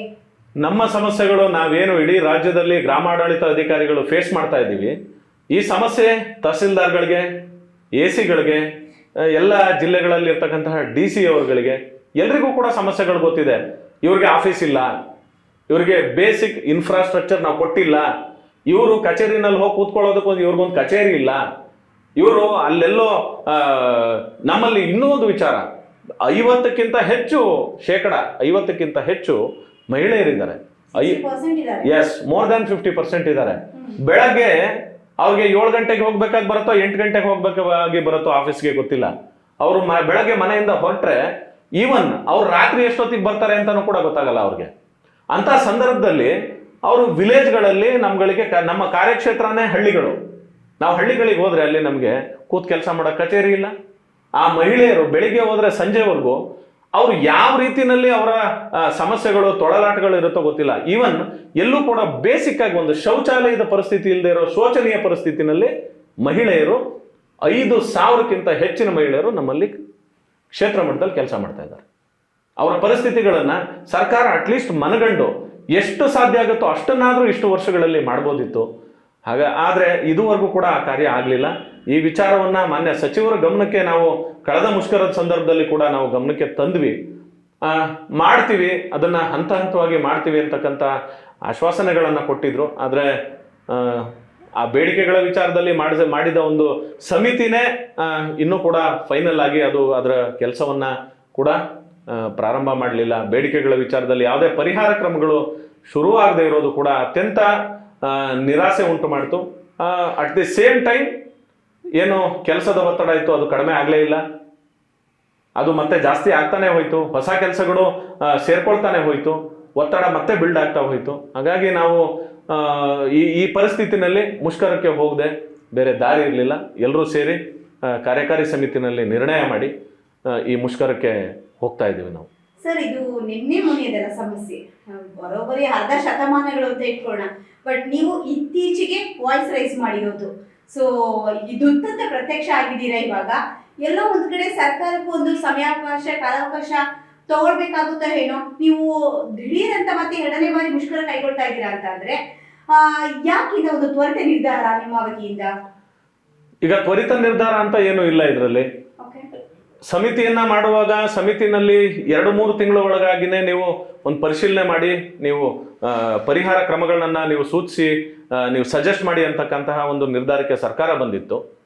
ಆ ಸಂದರ್ಭದಲ್ಲಿ ಈ ಸಮಿತಿ ರಚನೆನೂ ವಿಳಂಬ ಆಯಿತು. ತದನಂತರದಲ್ಲಿ ನಾವೇನು ಸಮಸ್ಯೆಗಳನ್ನ ಹಿಡಿದು ಮಾನ್ಯ ಸಚಿವರ ಹತ್ರ ಸರ್ಕಾರದ ಮಟ್ಟದಲ್ಲಿ ಅಧಿಕಾರಿಗಳ ಹತ್ರ ಹೋದ್ವಿ. ಆ ಸಂದರ್ಭದಲ್ಲೂ ಕೂಡ ಸರಿಯಾದ ತೃಪ್ತಿಕರವಾದ ಸ್ಪಂದನೆ ಸಿಗಲಿಲ್ಲ. ಮತ್ತೆ ತುಂಬಾ ಮುಖ್ಯವಾಗಿ ನಾವು ಈಗ ಮುಷ್ಕರಕ್ಕೆ ಬರಲಿಕ್ಕೆ ಕಾರಣ ಆಗಿರ್ತಕ್ಕಂತಹ ಒಂದು ಅಂಶವನ್ನ ನಾನು ಹೇಳಲೇಬೇಕು.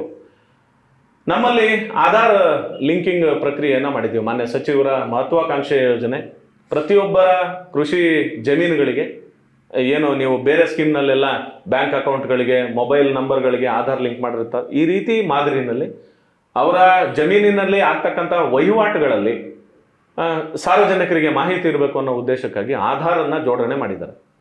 ಪ್ರತಿ ಅವರು ಯಾರು ಜಮೀನಿನ ಮಾಲೀಕರಿದ್ದಾರೆ ಅವರ ಆಧಾರ್ ಸಂಖ್ಯೆಯನ್ನು ಅವರ ಪಾಣಿಗಳಿಗೆ ನಾವು ಲಿಂಕ್ ಮಾಡಿದ್ದೀವಿ. ಅದರಲ್ಲಿ ಏನಾದರೂ ಬದಲಾವಣೆಗಳಾದರೆ ಅದು ಅವ್ರಿಗೆ ಗಮನಕ್ಕೆ ಹೋಗುವಂಥದ್ದು ಥ್ರೂ ಅವರ ಮೊಬೈಲ್ ಫೋನ್ ನಂಬರ್ ಮುಖಾಂತರ ಮಾಡಿದ್ದಾರೆ. ಈ ಪ್ರಕ್ರಿಯೆಯನ್ನು ಮಾಡುವಾಗ ನಮಗೆ ಇಡೀ ರಾಜ್ಯದಲ್ಲಿ ಈ ಪ್ರಕ್ರಿಯೆ ಮಾಡಿದಾಗ ಏನಾಯಿತು, 55 ಲಕ್ಷ ಪಹಣಿಗಳು ಸತ್ತ ವ್ಯಕ್ತಿಗಳ ಹೆಸರಿನಲ್ಲಿದೆ. ಅದನ್ನ ಯಾರು ಕೂಡ ಬದುಕಿರ್ತಕ್ಕಂತಹ ವಾರಸುದಾರರು ಅವ್ರ ಹೆಸರುಗಳಿಗೆ ವರ್ಗಾವಣೆ ಮಾಡ್ಕೊಂಡಿಲ್ಲ ಇದುವರೆಗೂ. ಈ ಅಂಶ ಮತ್ತೆ ಡಾಟಾ ಸರ್ಕಾರಕ್ಕೂ ಸಿಕ್ಕಿದೆ, ನಮ್ಗಳಿಗೂ ಸಿಕ್ಕಿದೆ. ಗ್ರೌಂಡ್ ಲೆವೆಲ್ನಲ್ಲಿ ಕೆಲಸ ಮಾಡಿ ಸತ್ತವರ ಹೆಸರಿನಲ್ಲಿ ಎಷ್ಟು ಪಾಣಿಗಳಿದೆ ಅಂತಕ್ಕಂಥ ದಾಖಲು ಮಾಡಿದ್ದೀವಿ. ಇಡೀ ಕರ್ನಾಟಕದಾದ್ಯಂತ 55.5 ಲಕ್ಷ ಪಹಣಿಗಳು ಸತ್ತವರ ಹೆಸರಿನಲ್ಲಿದೆ ಅಂತ ಮಾಹಿತಿ ಸಿಕ್ಕಿದೆ.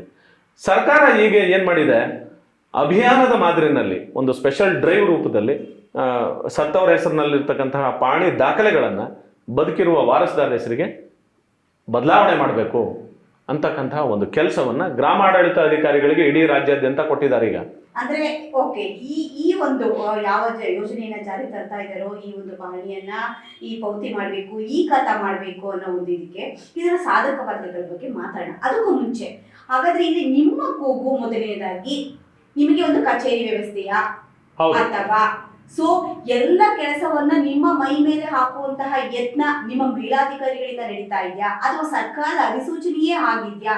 ನಿಮ್ಮ ಫಂಕ್ಷನಾಲಿಟೀಸ್ ಹೇಗಿರ್ಬೇಕು ಬಟ್ ಯಾವ ದಿಕ್ಕಿನಿಂದ ಸಾಕ್ತಾ ಇದೆ ತಿಳ್ಕೊಂಡ್ರೆ ಎಲ್ಲದೂ ಕೂಡ ಈಗೇನು ಈ ಕೆಲಸದ ಒತ್ತಡ ತಾವು ಹೇಳ್ತಾ ಇದ್ದೀರಿ ಈ ಖಾತೆ ವಿಚಾರದಲ್ಲಿ, ಇದು ಹೊಸದಾಗಿ ನಮ್ಮ ಕೆಲಸಕ್ಕೆ ಆಡ್ ಆಗ್ತಾ ಇರ್ತಕ್ಕಂತಹ ಒಂದು ಹೊಸ ಸಬ್ಜೆಕ್ಟ್ ಅಷ್ಟೇ.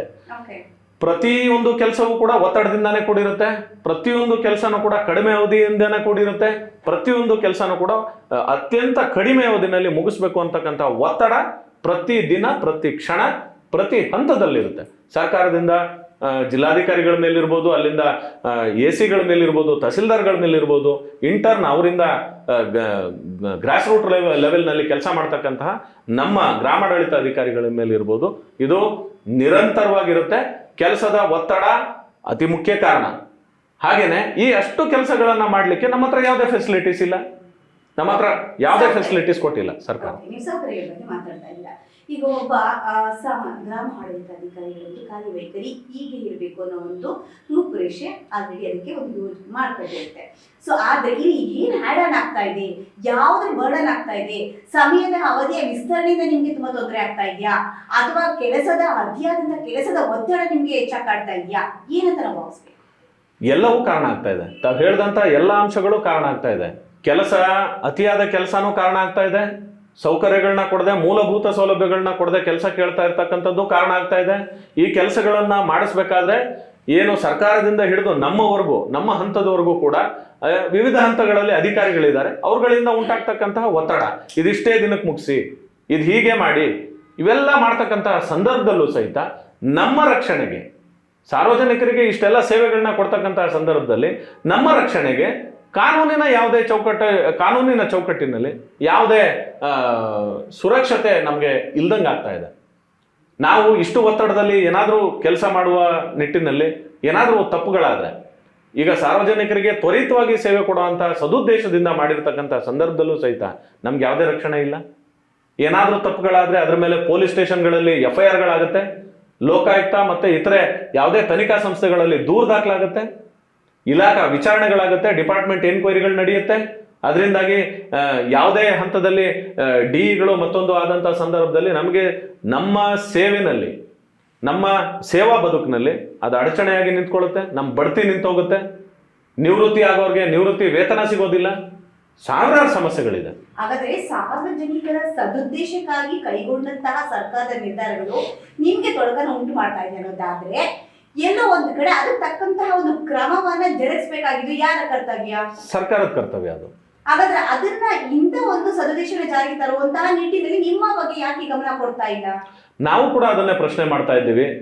ಈಗ 55 ಲಕ್ಷ ಜನರ 55 ಲಕ್ಷ ಪಹಣಿಗಳನ್ನ ನಾವು ಬದುಕಿರುವ ಹೆಸರಿಗೆ ಖಾತೆ ಬದಲಾವಣೆಗಳನ್ನ ಮಾಡೋದಕ್ಕೆ ಏನು ಹೊರಟಿದ್ದೀವಿ, ಈಗ ಅದನ್ನ ಪೈಲಟ್ ಆಗಿ ಗದಗ ಜಿಲ್ಲೆನಲ್ಲಿ ತಗೊಂಡಿದ್ದಾರೆ. ಗದಗ ಜಿಲ್ಲೆನಲ್ಲಿ ಪೈಲಟ್ ಡಿಸ್ಟಿಕ್ ಆಗಿ ತಗೊಂಡು ಅಲ್ಲಿ ಮೊದಲನೇದಾಗಿ ಇದನ್ನ ಜಾರಿ ಮಾಡಿ ನಂತರದಲ್ಲಿ ಇಡೀ ರಾಜ್ಯಕ್ಕೆ ಜಾರಿ ಮಾಡುವಂತ ಕೆಲಸ ನಡೀತಾ ಇದೆ. ನಾವು ಆ ಜಿಲ್ಲೆಯಲ್ಲಿ ನಡೀತಾ ಇರ್ತಕ್ಕಂತಹ ಕೆಲಸದ ಮೇಲೆ ಅಲ್ಲಿನ ಜಿಲ್ಲಾಧಿಕಾರಿಗಳ ಜೊತೆಗೆ ಸಂಘದ ಪ್ರತಿನಿಧಿಗಳು ನಾವೆಲ್ಲರೂ ಕೂಡ ಹೋಗಿ ಮಾತಾಡಿದ್ದೀವಿ.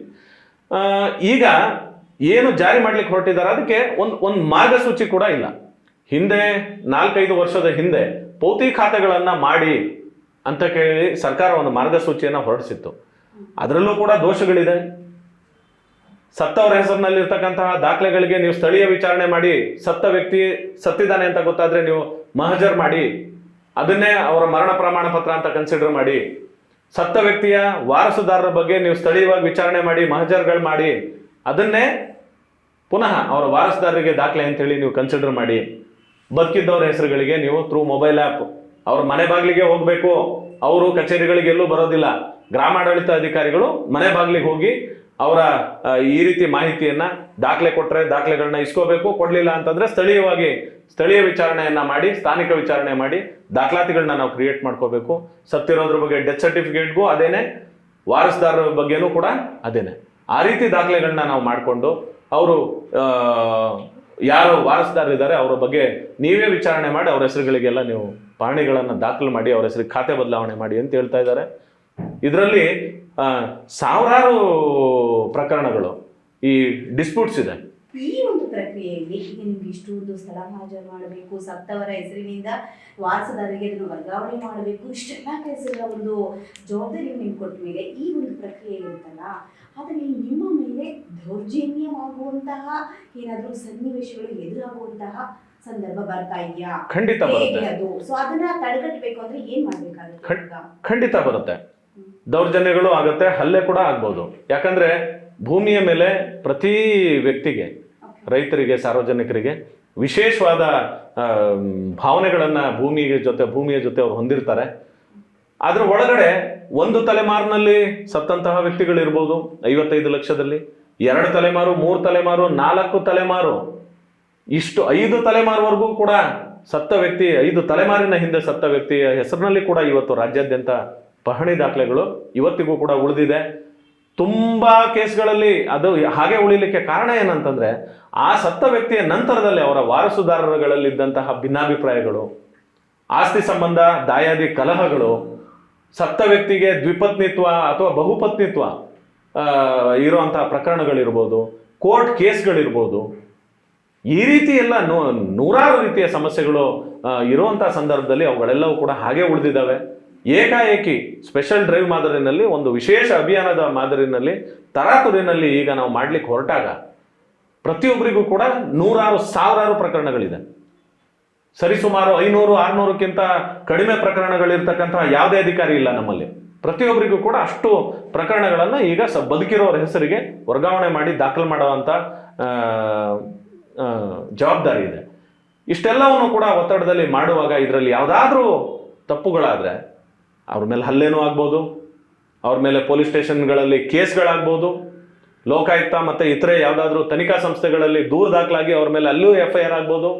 ಅವೆಲ್ಲಕ್ಕೂ ಕೂಡ ಹೊಣೆ ಅವ್ರು ಮಾತ್ರ ಆಗಿರ್ತಾರೆ, ಗ್ರಾಮಾಡಳಿತ ಅಧಿಕಾರಿ ಮಾತ್ರ ಆಗಿರ್ತಾರೆ. ಈ ಪೌತಿ ಯೋಜನೆಯನ್ನ ತಂದಿದ್ದು ನಿಮ್ಗೆ ಎಲ್ಲೋ ಒಂದು ಕಡೆ ತೊಂದರೆ ಆಗಿ ನಿಮ್ಗೆ ಅದು ಕಾಡ್ತಾ ಇದೆಯಾ, ಅಥವಾ ಅಂದ್ರೆ ಇದನ್ನ ಕೈ ಬಿಡ್ಬೇಕಾ, ಅಥವಾ ಅದನ್ನ ಈ ಯೋಜನೆಯನ್ನ ಕೈ ಬಿಡದೆ ನಿಮಗೆ ಬೇಕಾದಂತ ಸೇಫ್ಟಿ ಮೆಷರ್ಮೆಂಟ್ ಕೊಟ್ರೆ ನೀವು ಈ ಒಂದು ಯೋಜನೆಯನ್ನ ಯಶಸ್ವಿಯಾಗಿ ಜಾರಿ ಮಾಡೋದಕ್ಕೆ ನೀವು ಸಿದ್ಧರಿದ್ದೀರಾ? ಇದು ನಮ್ಮ ಮೊದಲನೇದಾಗಿ ಯಾವುದೇ ಆಸ್ತಿ ಇತರೆ ಸ್ವತ್ತುಗಳ ವಿಚಾರ ಅವರ ಖಾಸಗಿ ಆಸ್ತಿ ಆಗಿರುತ್ತೆ. ಅದರ ಜವಾಬ್ದಾರಿ ಕೂಡ ಅವ್ರಿಗೆ ಬಿಡಬೇಕಾಗಿರ್ತಕ್ಕಂಥದ್ದು ಸರಿಯಾದ ಕ್ರಮ ಅಂತಕ್ಕಂಥದ್ದು ನಾವು ಅಭಿಪ್ರಾಯ ಪಡ್ತಕ್ಕಂಥ ವಿಚಾರ. ಅವರ ಆಸ್ತಿ, ಅವರ ತಂದೆ, ಅವರ ಅಜ್ಜ ಮುತ್ತಜ್ಜ ಅವರ ಆಸ್ತಿ, ಅದಕ್ಕೆ ಸಂಬಂಧಪಟ್ಟ ಹಾಗೆ ಆಸ್ತಿಯನ್ನ ಅವರ ಹೆಸರುಗಳಿಗೆ ವರ್ಗಾವಣೆ ಮಾಡ್ಕೊಳ್ತಕ್ಕಂಥದ್ದು ಅದು ಅವ್ರ ಜವಾಬ್ದಾರಿಯಾಗಿರುತ್ತೆ. ಮತ್ತೆ ಅವರ ಖಾಸಗಿ ವಿಚಾರ ಕೂಡ ಅದು. ಆಸ್ತಿಯ ಬಗ್ಗೆ ಅವರು ಖಾತೆಗಳನ್ನು ವರ್ಗಾವಣೆ ಮಾಡ್ತಕ್ಕಂಥದ್ದು ಅಥವಾ ಬಿಡ್ತಕ್ಕಂಥದ್ದು ಅದು ಅವರ ಖಾಸಗಿ ವಿಚಾರ ಆಗಿದೆ. ಹಾಗಾಗಿ ಒತ್ತಾಯಪೂರ್ವಕವಾಗಿ ಆ ಖಾತೆ ಬದಲಾವಣೆಗೆ ಮುಂದಾಗ್ತಾ ಇರುವಂತಹ ಕ್ರಮ ಎಲ್ಲ ಒಂದ್ ಕಡೆ ಸರಿಯಾಗ್ತಾ ಇಲ್ಲ. ಹಾಗೆ ಈಗ ಏನು ಪೈಲಟ್ ಮಾಡ್ಲಿಕ್ಕೆ ಹೊರಟಿದ್ದಾರೆ ಅಲ್ಲಿ ಕೂಡ ಯಾವ ಕ್ರಮಗಳನ್ನ ಅನುಸರಿಸಿ ಇದನ್ನ ಮಾಡಬೇಕು ಅನ್ನೋದಕ್ಕೆ ಒಂದು SOP ಕೂಡ ಇಲ್ಲ, ಮಾರ್ಗಸೂಚಿ ಇಲ್ಲ. ಹಾಗಾಗಿ ಗದಗ ಜಿಲ್ಲೆನಲ್ಲಿ ಇದನ್ನ ತರಾತುರಿನಲ್ಲಿ ಪೈಲಟ್ ಆಗಿ ತಗೊಂಡಿರ್ತಕ್ಕಂತಹ ವಿಚಾರವನ್ನ ದಯಮಾಡಿ ಕೈ ಬಿಡಿ. ಅಥವಾ ಸುಧಾರಣೆಗಳನ್ನು ತಾವು ಏನು ಮಾಡಬೇಕು ಅನ್ನೋ ವಿಚಾರವನ್ನು ಕೂಡ ಸರ್ಕಾರದ ಗಮನಕ್ಕೆ ಮತ್ತು ಅಲ್ಲಿನ ಗದಗ ಜಿಲ್ಲಾಧಿಕಾರಿಗಳಿಗೆ ಇದರ ವಿಚಾರವಾಗಿ ನಾವು ಸವಿಸ್ತಾರವಾಗಿ ಚರ್ಚೆ ಮಾಡಿ ಕೂಡ ತಿಳಿಸಿದ್ದೀವಿ. ಆದರೆ ಅದ್ಯಾವುದೂ ಕೂಡ ಇದುವರೆಗೂ ಆಗಿಲ್ಲ. ಇದು ನಮ್ಮೆಲ್ಲರಿಗೂ ಕೂಡ ಮಾರಕವಾಗುತ್ತೆ, ವೃತ್ತಿ ಜೀವನದಲ್ಲಿ ತೊಂದರೆಗಳಾಗುತ್ತೆ. ಯಾಕಂದರೆ ಸಣ್ಣ ಪುಟ್ಟ ಬೇರೆ ಯಾವುದೇ ಸಮಸ್ಯೆಗಳಲ್ಲಿ ತೊಂದರೆಗಳಾದಾಗ ಸರಿಪಡಿಸ್ಲಿಕ್ಕೂ ಕೂಡ ಮಾರ್ಗಗಳಿರುತ್ತೆ. ಒಂದು ಸಾರಿ ಅವರ ಜಮೀನಿನ ಖಾತೆ ಮತ್ತೊಬ್ಬರಿಗೆ ಬದಲಾವಣೆಗಳು ಆದ ನಂತರದಲ್ಲಿ ಸರಿಪಡಿಸ್ಲಿಕ್ಕೆ ಅಪೀಲ್ ಹೋಗಬೇಕಾಗತ್ತೆ. ಅದಕ್ಕೆಲ್ಲ ಕೋರ್ಟ್ ಪ್ರೊಸೀಜರ್ಸ್ ಇದೆ. ಸೊ ಈಸಿಯಾಗಿ ಬಗೆಹರಿಯುವಂಥ ವ್ಯವಸ್ಥೆಗಳಿಲ್ಲ. ಆದರೆ ಅದಕ್ಕಿಂತ ಹೆಚ್ಚಾಗಿ ಸಾರ್ವಜನಿಕರು ಈ ವಿಚಾರದಲ್ಲಿ ಸಣ್ಣ ಪುಟ್ಟ ತಪ್ಪುಗಳಾದರೂ ಕೂಡ ಅವರು ರಿಯಾಕ್ಟ್ ಮಾಡ್ತಕ್ಕಂತಹ ರೀತಿ ಬೇರೆ ಇರುತ್ತೆ. ಹಾಗಾಗಿ ಸರಿಯಾದ ಮಾರ್ಗದಲ್ಲಿ ತರಾತುರಿ ಇಲ್ಲದೆ ದಾಖಲೆಗಳನ್ನು ಅವರು ಸಂಬಂಧಪಟ್ಟ ಜಮೀನಿನ ಮಾಲೀಕರು ಅಥವಾ ಅವರ ವಾರಸುದಾರ ಯಾರಿದ್ದಾರೆ ಅವ್ರುಗಳು ಕೊಟ್ಟು ಮಾಡಿಸ್ಕೊಳ್ಳುವಂಥ ಸ್ವಾತಂತ್ರ್ಯನೂ ಕೂಡ ಅವ್ರಿಗೆ ಕೊಟ್ಟು ಸರ್ಕಾರ ಅದನ್ನು ಮಾಡಿಸೋದಕ್ಕೆ ಮುಂದಾಗಬೇಕು ಅಂತಕ್ಕಂಥದ್ದು ನಮ್ಮ ಸಂಘದ ಮನವಿಯಾಗಿರುತ್ತೆ. ಓಕೆ, ಈಗ ನಾನು ಗಮನಿಸಿದ ಪ್ರಕಾರ ಒಂದು ನಿಮಗೆ ಕಚೇರಿ ವ್ಯವಸ್ಥೆ ಆಗಬೇಕು, ನಿಗದಿತ ಸಮಯವನ್ನು ಗೊತ್ತುಪಡಿಸಬೇಕು, ಹಾಗೂ ನಿಮಗೆ ಬೇಕಾದಂತಹ ಮೂಲಭೂತ ಸವಲತ್ತುಗಳು ಏನಿದೆ ಅದರಲ್ಲೂ ಮಹಿಳಾ ಅಧಿಕಾರಿಗಳು ಇದ್ದಾರೆ. ಸೊ ಅವರಿಗೆ ಬೇಕಾದಂತಹ ಒಂದು ಮೂಲ ಸೌಕರ್ಯಗಳು ಕೂಡ ಇದುವರೆಗೆ ಒದಗಿಸಿಲ್ಲ. ಸೊ ಅದಕ್ಕೆ ಕ್ರಮ ತಗೊಳ್ಳೋದಕ್ಕೆ ಮುಂದಾಗಬೇಕು ಅನ್ನೋದು ನಿಮ್ಮ ಬೇಡಿಕೆ. ಜೊತೆಗೆ ಇವಾಗ ಯಾವುದು ಸರ್ಕಾರ ಬೇರೆ ಇನ್ನಿತರ ಯೋಜನೆಗಳನ್ನ ಜಾರಿ ತರುವ ಯತ್ನದಲ್ಲಿದೆಯೋ ಅದಕ್ಕೆ ತಕ್ಕಂತಹ ಮಾರ್ಗಸೂಚಿ ಬಿಡುಗಡೆ ಆಗ್ಬೇಕು ಅನ್ನೋದು ನಿಮ್ಮ ಪ್ರಮುಖ ಬೇಡಿಕೆಯ, ಅಥವಾ ಅದನ್ನ ಅಲ್ಲೇ ಕೈ ಬಿಡಬೇಕು ಅನ್ನೋದು ನಿಮ್ಮ ಒಂದು ನಿರ್ಧಾರ? ಪೌತಿ ಖಾತೆ ಆಂದೋಲನ, ಈ ಪೌತಿ ಖಾತೆ ಆಂದೋಲನ ಅಂತ ಏನು ಸರ್ಕಾರ ಕೈಗೆತ್ತಿಕೊಳ್ತಾ ಇದೆ, ಇದರಲ್ಲಿ ಸಾರ್ವಜನಿಕರಿಗೆ ಅನುಕೂಲಗಳು ಇದೆ, ಅನಾನುಕೂಲಗಳು ಇದೆ. ಎಷ್ಟೋ ಜನಕ್ಕೆ ಈಗೇನಾಗುತ್ತೆ, ಸತ್ತಂತಹ ವ್ಯಕ್ತಿಯ ವಾರಸುದಾರರು, ಅದರಲ್ಲಿ ಹೆಣ್ಣು ಮಕ್ಕಳು ಇರ್ತಾರೆ, ಗಂಡು ಮಕ್ಕಳು ಸಹಿತ ಇರ್ತಾರೆ. ನಿಮಗೂ ಕೂಡ ಗೊತ್ತಿರುತ್ತೆ, ಗಂಡು ಮಕ್ಳು ಏನು ಮಾಡ್ತಾರೆ, ಮದುವೆ ಮಾಡಿಕೊಟ್ಟಂಥ ಹೆಣ್ಣು ಮಕ್ಕಳಿಗೆ ಆಸ್ತಿಯ ಹಕ್ಕನ್ನು ಕೊಡೋದಕ್ಕೆ ಹಿಂದೆ ಮುಂದೆ ನೋಡ್ತಾರೆ. ಅವರನ್ನು ಬಿಟ್ಟು ವಾರಸುದಾರಿಕೆಯನ್ನು ತಮ್ಮ ಹೆಸರಿಗೆ ಮಾಡ್ಕೊಳ್ಳೋದಕ್ಕೆ, ಜಮೀನುಗಳನ್ನ ತಮ್ಮ ಹೆಸರಿಗೆ ಮಾಡ್ಕೊಳ್ಳಿಕ್ಕೆ ಮುಂದಾಗ್ತಾ ಇರ್ತಾರೆ. ಅವರಿಬ್ಬರ ಮಧ್ಯೆನೇ ಕಲಹ ಇರುತ್ತೆ. ವಾಸ್ತವ ವಿಚಾರಗಳನ್ನು, ವಾರಸುದಾರಿಕೆ ವಿಚಾರಗಳನ್ನು ಬಚ್ಚಿಡ್ತಾರೆ. ಸುಳ್ಳು ಮಾಹಿತಿಯನ್ನು ಕೊಟ್ಟು ಖಾತೆ ಬದಲಾವಣೆಗಳನ್ನು ಮಾಡ್ಕೊಳ್ತಾರೆ. ಕೋರ್ಟಲ್ಲಿ ಕೇಸ್ ಇರುತ್ತೆ, ಕೇಸ್ ಇಲ್ಲ ಅಂತ ನಮಗೆ ಹೇಳ್ತಾರೆ. ಈ ರೀತಿ ಎಲ್ಲ ಕೆಲವರು ಅವರ ಸ್ವಹಿತಾಸಕ್ತಿಯನ್ನು ಸಾಧನೆ ಮಾಡ್ಕೊಳ್ಳೋದಕ್ಕೆ ಸಾಕಷ್ಟು ವಿಚಾರಗಳಲ್ಲಿ ತಪ್ಪು ಮಾಹಿತಿಗಳನ್ನು ಕೊಟ್ಟು ಮಾಡ್ಕೊಳ್ತಕ್ಕಂತಹ ವ್ಯವಸ್ಥೆಗಳಿರುವಾಗ, ಇಷ್ಟು ದೊಡ್ಡ ಪ್ರಮಾಣದಲ್ಲಿ ಅಭಿಯಾನದ ಮಾದರಿನಲ್ಲಿ ಇದನ್ನು ಮಾಡುವಾಗ ತಪ್ಪುಗಳಾಗುವಂತಹ ಸಾಧ್ಯತೆ ಜಾಸ್ತಿ ಇರುತ್ತೆ. ಹಾಗಾಗಿ ಈ ವಿಚಾರವನ್ನು, ಅವರ ಜಮೀನುಗಳ ವಿಚಾರ ಅವರಿಗೆ ಬಿಟ್ಟು ಅವರೇ ಸ್ವಇಚ್ಛೆಯಿಂದ ಮಾಡ್ಕೊಳ್ಳೋವಂಥದ್ದಕ್ಕೆ ಬೇರೆ ರೀತಿಯ ಮಾರ್ಗೋಪಾಯಗಳನ್ನು ಸರ್ಕಾರ ಮಾಡಿ ಅದನ್ನು ನಮಗೆ ವಹಿಸಿದ್ರೆ ನಾವು ಮಾಡೋದಕ್ಕೆ ಸಿದ್ಧರಿದ್ದೀವಿ. ಸರ್ಕಾರವನ್ನು ಅವರು ತರ್ತಕ್ಕಂಥ ಯೋಜನೆಯನ್ನು ವಿರೋಧ ಮಾಡೋದಕ್ಕೆ ಅಂಥೇಳಿ ಅಲ್ಲ, ಅದನ್ನು ಮಾಡ್ತಕ್ಕಂಥ ಸಂದರ್ಭದಲ್ಲಿ ಆಗುವ ತೊಂದರೆಗಳು, ನಮ್ಮ ಸೇವಾ ವಿಚಾರದಲ್ಲಿ, ಸೇವಾ ಬದುಕಿನಲ್ಲಿ ಆಗ್ತಕ್ಕಂತಹ ತೊಂದರೆಗಳಿಗೋಸ್ಕರವಾಗಿ ಇದನ್ನು ಮಾಡಿಸ್ತಕ್ಕಂತಹ ಏನು ಕ್ರಮ ತಗೊಂಡಿದ್ದಾರೆ ಅದರಲ್ಲಿ ಸ್ವಲ್ಪ ಮಟ್ಟಿಗೆ ಆದರೂ ಬದಲಾವಣೆ ಮಾಡಿಕೊಂಡು ಬೇರೆ ರೀತಿಯಲ್ಲಿ ನಮಗೂ ಸುರಕ್ಷತಾ ಕ್ರಮಗಳನ್ನು ಕೊಟ್ಟು ಸರ್ಕಾರ ಸರಿಯಾದ ರೀತಿ ಮಾರ್ಗಸೂಚಿಯನ್ನು ಮಾಡಿ ನಮಗೂ ತೊಂದರೆ ಆಗದಾಗೆ ಸಾರ್ವಜನಿಕರಿಗೂ ಅನುಕೂಲ ಆಗೋ ರೀತಿಯಲ್ಲಿ ಮಾರ್ಗೋಪಾಯಗಳನ್ನು ಮಾಡಬೇಕು ಅಂತಕ್ಕಂಥದ್ದು ನಮ್ಮ ಮನವಿ ಇದೆ. ಹಾಗಾದ್ರೆ ಸರ್ಕಾರ ಕೈಗೊಳ್ಳುತ್ತಿರುವಂತಹ ಈ ಒಂದು ಹೊಸ ನಿಯಮಗಳು ಹಾಗೂ ಪಾಲನೆಗಳು, ಯೋಜನೆಗಳನ್ನ ಜಾರಿಗೊಳಿಸುವಲ್ಲಿ ನಿಮ್ಮ ಒಂದು ಸಹಕಾರ ತುಂಬಾ ಅತ್ಯಗತ್ಯವಾದಂತ ನೀವು ಅಲ್ಲಿ ಎಲ್ಲೂ ಸರ್ಕಾರ ಕೂಡ ಮಾಡಲಿಕ್ಕೆ ಆಗಿದೆ. ಸೊ ಇಷ್ಟೆಲ್ಲ ಆಗ್ಬೇಕಾದ್ರೆ ತಳಮಟ್ಟದಿಂದ ಮೇಲ್ಮಟ್ಟವರೆಗೆ ತಲುಪಿಸಿ, ಗ್ರಾಮಸ್ಥರಿಗೆ ತಲುಪಿಸಿ, ಅದನ್ನ ಆ ಯೋಜನೆಗಳನ್ನ ಸಂಬಂಧಪಟ್ಟವರಿಗೆ ನೀವು ಅದನ್ನ ಕೊಡುವಲ್ಲಿ ಇಷ್ಟು ಯಶಸ್ಸನ್ನ ನೀವು ಕಾಣಬೇಕಾದ್ರೆ ಸರ್ಕಾರದ ವತಿಯಿಂದ ನಿಮ್ಮ ಒಂದು ವೇತನದ ವಿಷಯದಲ್ಲಿ ಹೆಚ್ಚಳ ಆಗಬಹುದು, ಹಾಗೂ ವರ್ಗಾವಣೆ ವಿಷಯದಲ್ಲಿ ನಿಮಗೆ ತೃಪ್ತಿಕರವಾದಂತಹ ನಿರ್ಧಾರಗಳನ್ನ ಹಾಗೂ ಕ್ರಮಗಳನ್ನ ಕೈಗೊಂಡಿದ್ಯಾ ಸರ್ಕಾರ? ಯಾಕಂದ್ರೆ ಇಷ್ಟೆಲ್ಲ ನಿಮಗೆ ಕೆಲಸ ನಿಮ್ಮ ಮೇಲೆ ಕೊಟ್ಬಿಟ್ಟಿದ್ದಾರೆ ಅಂದ್ಮೇಲೆ ಇದನ್ನ ಮಾಡಿರ್ಬೇಕಲ್ವಾ? ಸರ್ಕಾರ ಸೇವಾ ವಿಚಾರದಲ್ಲಿ 4 ವರ್ಷ ಆಯಿತು. 2021ರಲ್ಲಿ ನಮ್ಮ ಏನು ಸೇವಾ ವಿಚಾರಕ್ಕೆ ಸಂಬಂಧಪಟ್ಟಾಗೆ ಪದೋನ್ನತಿ, ಏನು ಪ್ರಮೋಷನ್ ಅಂತ ಹೇಳ್ತೀವಿ, ಪ್ರಮೋಷನ್ ವಿಚಾರದಲ್ಲಿ ಒಂದು ಕೋರ್ಟ್ ಕೇಸ್ ಇದೆ. ಆ ಕೋರ್ಟ್ ಕೇಸ್ ಇದುವರೆಗೂ ಕೂಡ ತೀರ್ಮಾನ ಆಗಿಲ್ಲ. ತೀರ್ಮಾನ ಆಗದೆ ಇರೋದಕ್ಕೆ 4 ವರ್ಷದಿಂದ ನಮಗೆ ಯಾವುದೇ ಪ್ರಮೋಷನ್ಸು ಗ್ರಾಮಾಡಳಿತ ಅಧಿಕಾರಿಗಳಿಗೆ ಇಲ್ಲ. ಅದನ್ನು ಪರಿಹರಿಸ್ತಕ್ಕಂತಹ ಶಕ್ತಿ ಸರ್ಕಾರದ ಬಳಿ ಮಾತ್ರ ಇದೆ. ಸರ್ಕಾರ ಕೋರ್ಟ್ನಲ್ಲಿರೋ ವಿಚಾರಕ್ಕೆ ಒಂದು ಅಭಿಪ್ರಾಯವನ್ನು ಸಲ್ಲಿಸಿ ಪರಿಹರಿಸ್ತಕ್ಕಂತಹ ವಿಚಾರ ಇದೆ. ಅದನ್ನು ಸರ್ಕಾರದ ಗಮನಕ್ಕೂ ತಂದಿದ್ದೀವಿ. ಅದು ಇದುವರೆಗೂ ಕೂಡ ಆಗಿಲ್ಲ. ಅದನ್ನು ಮಾಡಿಕೊಡ್ಬೇಕು ಅಂತಕ್ಕಂಥದ್ದು ಕೂಡ ಈಗಲೂ ಕೂಡ ನಿಮ್ಮ ಮೂಲಕ ಕೂಡ ಸರ್ಕಾರಕ್ಕೆ ನಮ್ಮ ಇಡೀ 10,000 ಗ್ರಾಮಾಡಳಿತ ಅಧಿಕಾರಿಗಳ ಪರವಾದ ಮನವಿ ನಂದು ಕೂಡ ಇದೆ. ಹಾಗೆ ಮುಂದುವರೆದು ವರ್ಗಾವಣೆಗೆ ಬಂದರೆ ಪ್ರತಿ ವರ್ಷ ಸಾರ್ವತ್ರಿಕ ವರ್ಗಾವಣೆಗಳನ್ನು ಮಾಡಲಾಗುತ್ತೆ. ಜುಲೈ ಅಥವಾ ಆಗಸ್ಟ್ ತಿಂಗಳಿನಲ್ಲಿ ಸಾರ್ವತ್ರಿಕ ವರ್ಗಾವಣೆಗಳನ್ನು ಮಾಡಲಾಗುತ್ತೆ. ಒಂದು 6% ನಿಗದಿ ಮಾಡಿ ಇಡೀ ಕೇಡರ್ ಸ್ಟ್ರೆಂತ್ನ 6% ವರ್ಗಾವಣೆ ಮಾಡಲಿಕ್ಕೆ ಸರ್ಕಾರ ಮಾರ್ಗಸೂಚಿ ಕೊಡುತ್ತೆ. ಅದರ ಪ್ರಕಾರ ಮಾನ್ಯ ಸಚಿವರು ವರ್ಗಾವಣೆಗಳನ್ನ ಮಾಡ್ತಾರೆ. ಅದನ್ನು ಹೊರತುಪಡಿಸಿದ್ರೆ ಈ ಮುಂಚೆ ಅಂತರ್ಜಿಲ್ಲಾ ವರ್ಗಾವಣೆಗಳಿತ್ತು. ಬೇರೆ ಜಿಲ್ಲೆಗಳಿಂದ ಈ ಜಿಲ್ಲೆಗಳಿಗೆ ಬಂದು ಕೆಲಸ ಮಾಡ್ತಕ್ಕಂಥವ್ರಿಗೆ ನಮ್ಮ KCSR ನಿಯಮ 6ರಲ್ಲಿ ವರ್ಗಾವಣೆ ಅವಕಾಶಗಳಿತ್ತು. ಅದನ್ನು ಸರ್ಕಾರ 4 ವರ್ಷದ ಹಿಂದೆ ರದ್ದುಪಡಿಸಿದೆ. ಅಲ್ಲಿಂದ ಇಲ್ಲಿಯವರೆಗೂ ಬೇರೆ ಜಿಲ್ಲೆಗಳಿಂದ ಬಂದಂತಹ ನಮ್ಮ ನೌಕರರು ಅವರ ಸ್ವಂತ ಜಿಲ್ಲೆಗಳಿಗೆ ಹೋಗೋದಕ್ಕೆ ಸಾಧ್ಯ ಆಗ್ತಾ ಇಲ್ಲ. ಅಲ್ಲಿ ಆ ಜಿಲ್ಲೆಯಲ್ಲಿ ಇರ್ತಕ್ಕಂತಹ ತಮ್ಮ ವಯಸ್ಸಾಗಿರೋ ತಂದೆ ತಾಯಿನೋ, ರೋಗ ರುಜಿನಗಳಿಂದ ಇರತಕ್ಕಂತಹ ಅವ್ರಿಗೆ ಆರೈಕೆಯ ಅವಶ್ಯಕತೆ ಇರತಕ್ಕಂತಹ ವಯಸ್ಸಾದ ತಂದೆ ತಾಯಿಗಳಿಗೂ ಹೋಗಿ ಅವ್ರು ನೋಡ್ಕೊಳ್ಳಿಕ್ಕಾಗ್ತಾ ಇಲ್ಲ. ಅಥವಾ ಪತಿ ಪತ್ನಿಗಳ ಪ್ರಕರಣದಲ್ಲಿ ಇದ್ದರೆ ಗಂಡ ಜಾಬ್ನಲ್ಲಿ ಇರ್ಬೋದು, ಹೆಂಡತಿನೂ ಕೂಡ ಜಾಬಲ್ಲಿ ಇರ್ಬೋದು, ಅಥವಾ ಇಬ್ಬರಲ್ಲಿ ಯಾರಾದರೂ ಒಬ್ಬರು ಜಾಬ್ನಲ್ಲಿ ಇರ್ಬೋದು. ಒಬ್ಬರು ಅವರ ಮೂಲ ಸ್ಥಳದಲ್ಲಿ ಇರ್ತಕ್ಕಂಥದ್ದು, ಇನ್ನೊಬ್ಬರು ಕರ್ತವ್ಯ ಮಾಡ್ತಕ್ಕಂತಹ ಜಿಲ್ಲೆನಲ್ಲಿ ಇರ್ತಕ್ಕಂಥದ್ದು, ಮಕ್ಕಳ ಪೋಷಣೆಯನ್ನು ಅವರು ಕೂಡ ಸರಿಯಾಗಿ ಮಾಡದೇ ಇರ್ತಕ್ಕಂಥದ್ದು, ಇವರು ಮಾಡದೇ ಇರ್ತಕ್ಕಂಥದ್ದು. ಈ ರೀತಿ ಒಂದಷ್ಟು ಕೌಟುಂಬಿಕ ಸಮಸ್ಯೆಗಳಿದೆ. ಮತ್ತು ಈ ಫಿಸಿಕಲಿ ಚಾಲೆಂಜ್ಡ್ ವಿಶೇಷ ಚೇತನ ಸಿಬ್ಬಂದಿಗಳು ಕೂಡ ನಮ್ಮಲ್ಲಿದ್ದಾರೆ. ಅವ್ರಿಗೂ ಕೂಡ ಅವರ ಸ್ವಂತ ಊರುಗಳಿಗೆ ಹೋಗುವಂಥದ್ದು ಮತ್ತೊಂದು ಅತ್ಯಗತ್ಯವಾಗಿ ಬೇಕಾಗಿರ್ತಕ್ಕಂತಹ ವರ್ಗಾವಣೆ, ಜಿಲ್ಲೆಯಿಂದ ಜಿಲ್ಲೆಗೆ ಹೋಗ್ತಕ್ಕಂತಹ ವರ್ಗಾವಣೆ ಸೌಲಭ್ಯ ಇದೆ.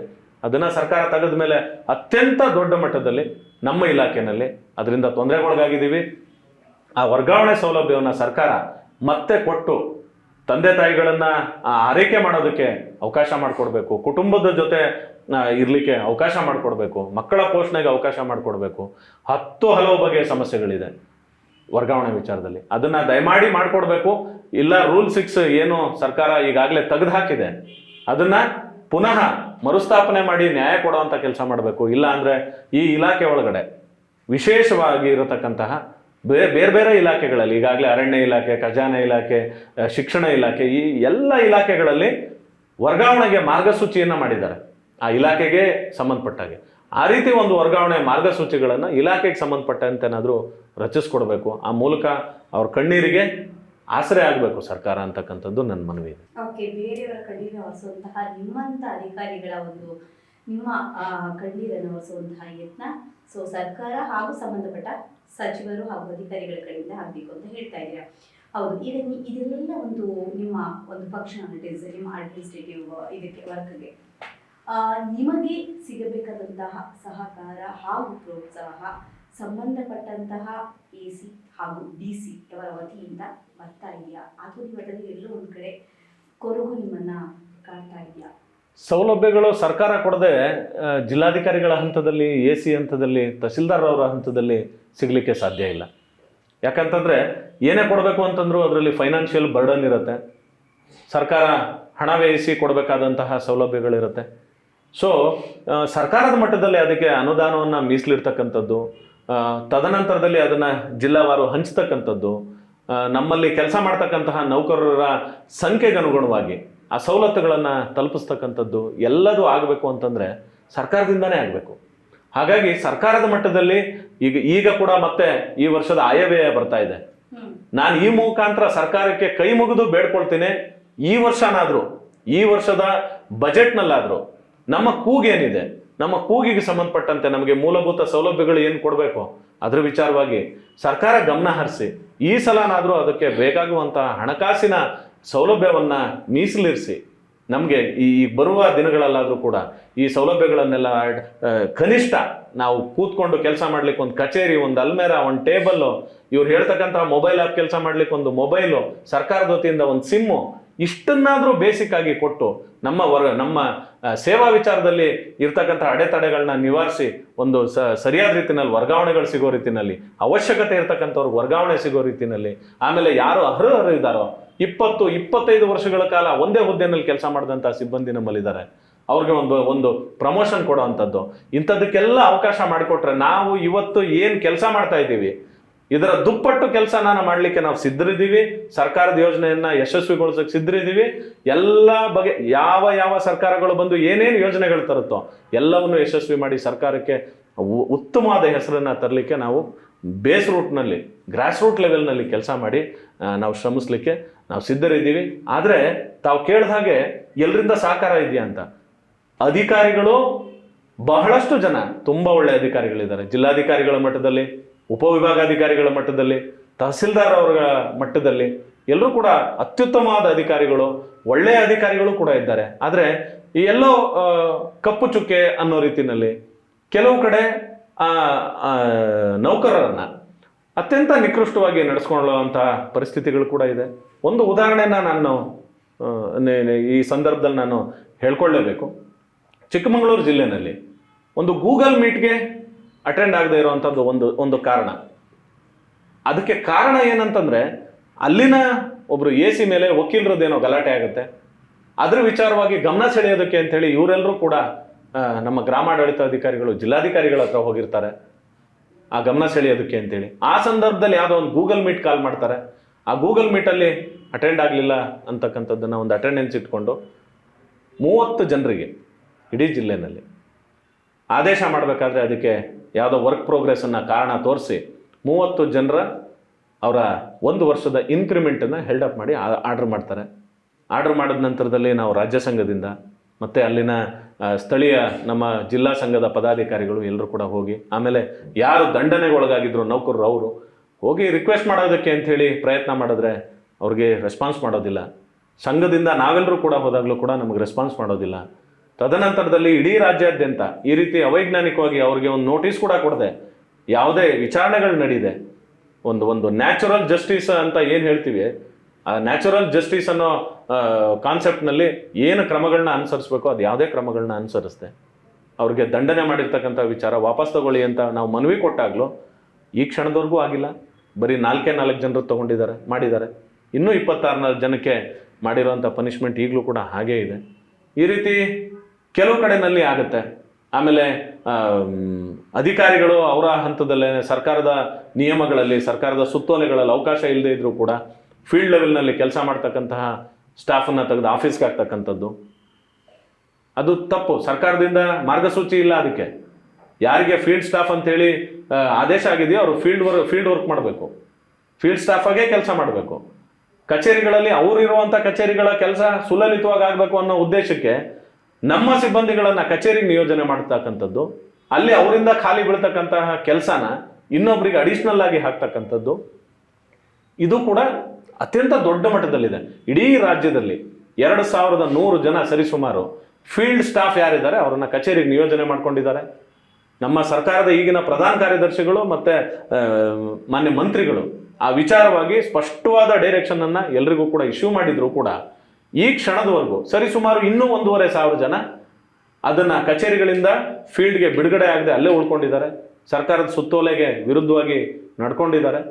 ಹಾಗಾಗಿ ಈ ರೀತಿ ಎಲ್ಲ ಅಧಿಕಾರಿಗಳು ಕೆಟ್ಟವರಿಲ್ಲ. ಕೆಲವೊಬ್ಬರು ದೌರ್ಜನ್ಯಗಳನ್ನು ಮಾಡ್ತಕ್ಕಂಥವರು ಇದ್ದಾರೆ. ನಾವು ಕೆಳಮಟ್ಟದಲ್ಲಿ ಕೆಲಸ ಮಾಡ್ತಕ್ಕಂತಹ ಸಣ್ಣ ನೌಕರರು ಇದ್ದೀವಿ, ಅವರನ್ನು ಸರಿಯಾದ ರೀತಿಯಲ್ಲಿ ನಡೆಸ್ಕೊಳ್ಳದೆ ಈ ರೀತಿ ನೋವು ಮಾಡ್ತಕ್ಕಂತಹ ಪ್ರಕರಣಗಳು ಕೂಡ ಅಲ್ಲಲ್ಲಿ ಕಂಡು ಬರುತ್ತೆ. ಎಲ್ಲ ಅಧಿಕಾರಿಗಳನ್ನು ಕೆಟ್ಟವರು ಅಂತ ಹೇಳೋಕ್ಕಾಗಲ್ಲ. ಪ್ರತಿಯೊಬ್ಬರ ಕಷ್ಟಕ್ಕೆ ಸ್ಪಂದಿಸುವಂಥ ಅಧಿಕಾರಿಗಳಿದ್ದಾರೆ. ನೋವು ನಲಿವನ್ನು ಹೇಳ್ಕೊಳ್ಳೋದಕ್ಕೆ ಹೋದಾಗ ಕೇಳೋವಂಥ ಅಧಿಕಾರಿಗಳು ಇದ್ದಾರೆ.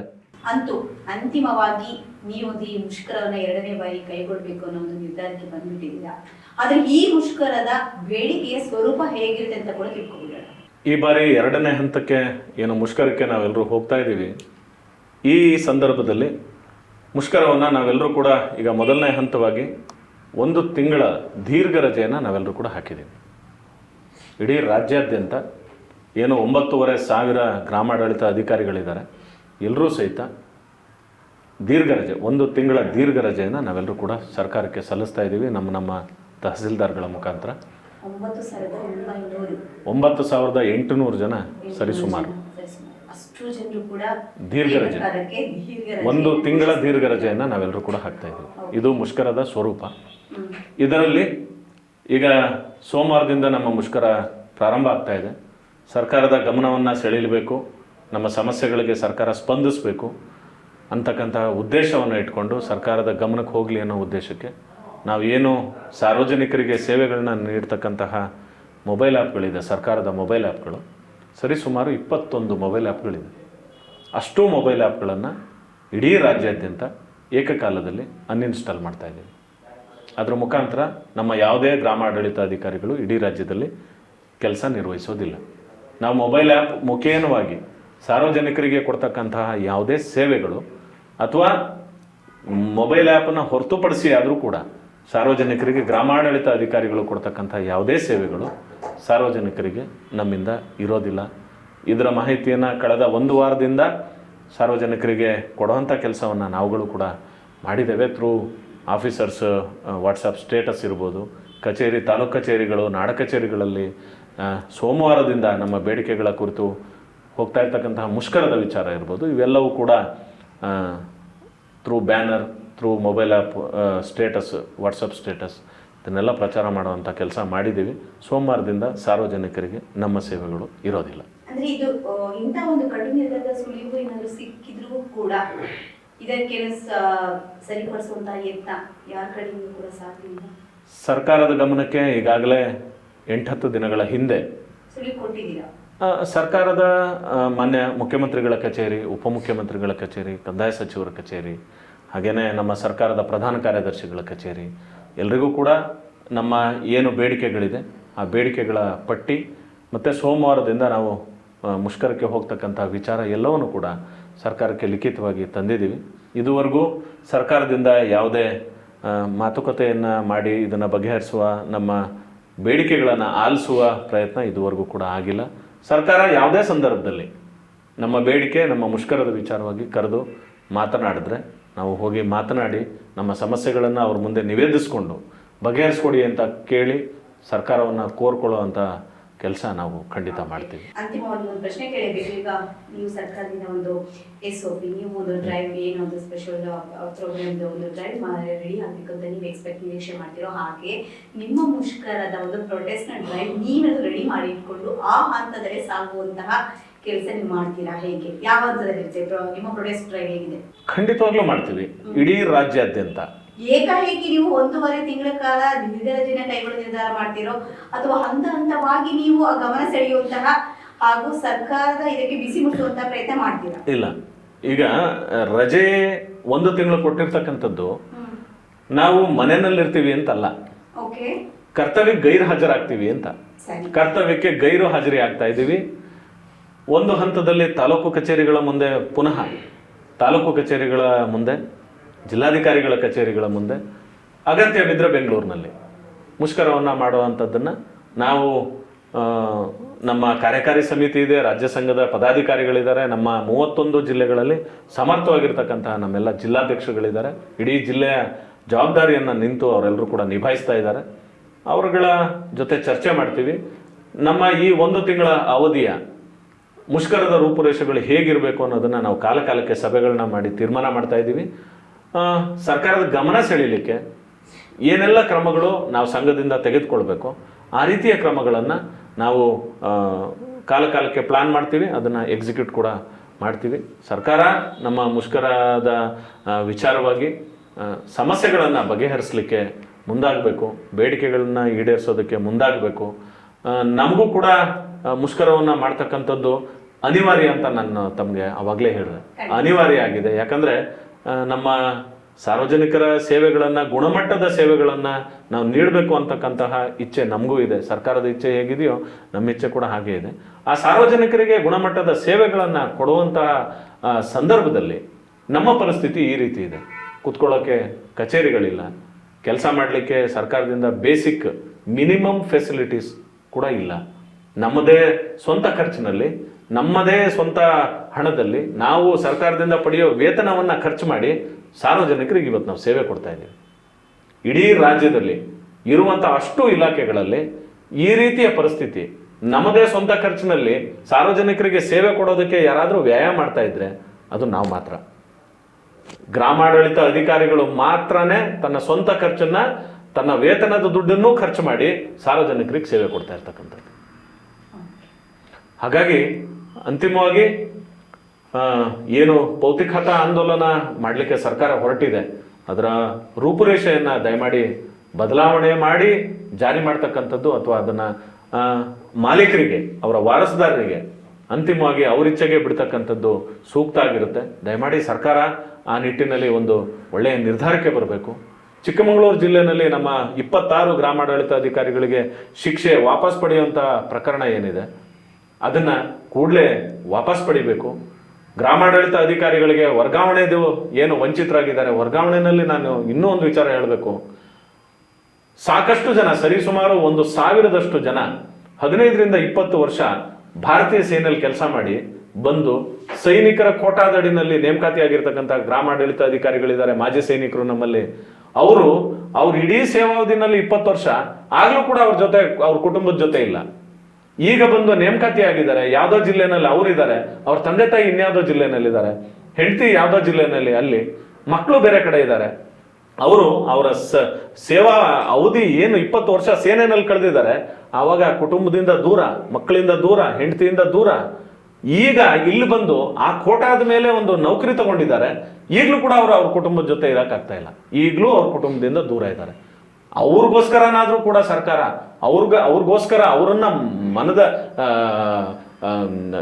ಅವರನ್ನ ಗುರಿಯಾಗಿಟ್ಕೊಂಡಾದ್ರೂ ಸಹಿತ ಒಂದು ವರ್ಗಾವಣಾ ಮಾರ್ಗಸೂಚಿಯನ್ನ ನಮಗೆ ಕೊಡಬೇಕಾಗಿರ್ತಕ್ಕಂಥದ್ದು ಅತ್ಯಂತ ಅವಶ್ಯಕವಾಗಿದೆ. ಪ್ರಮೋಷನ್ ಇಲ್ಲ 4 ವರ್ಷದಿಂದ, ದಯಮಾಡಿ ಪ್ರಮೋಷನ್ ಕೊಡುವಂಥ ಕೆಲಸ ಮಾಡಲೇಬೇಕು. ನಮ್ಮ ಮೂಲಭೂತ ಸೌಕರ್ಯಗಳು, ಕಚೇರಿ ಮತ್ತೊಂದು ಏನಿದೆ ಅದನ್ನು ದಯಮಾಡಿ ಸರ್ಕಾರ ಕೊಡಲೇಬೇಕು. ಮಹಿಳೆಯರು 5,000 ಜನ ಅಂತ ತಮ್ಮ ಮುಂದೆ ಹೇಳಿದೆ ನಾನು, ಅವ್ರಿಗೆ ಬೇಕಾಗಿರ್ತಕ್ಕಂತಹ ಮೂಲಭೂತ ಸೌಕರ್ಯಗಳನ್ನ ಒದಗಿಸ್ಲೇಬೇಕು. ಕರ್ತವ್ಯದ ಅವಧಿನಲ್ಲಿ ಅವ್ರು ಮಾಡ್ತಕ್ಕಂತಹ ಕೆಲಸದ ಜಾಗದಲ್ಲಿ ಅವ್ರಿಗೆ ಕಚೇರಿ, ಶೌಚಾಲಯ ಮತ್ತೊಂದು ಕೊಡಲೇಬೇಕು.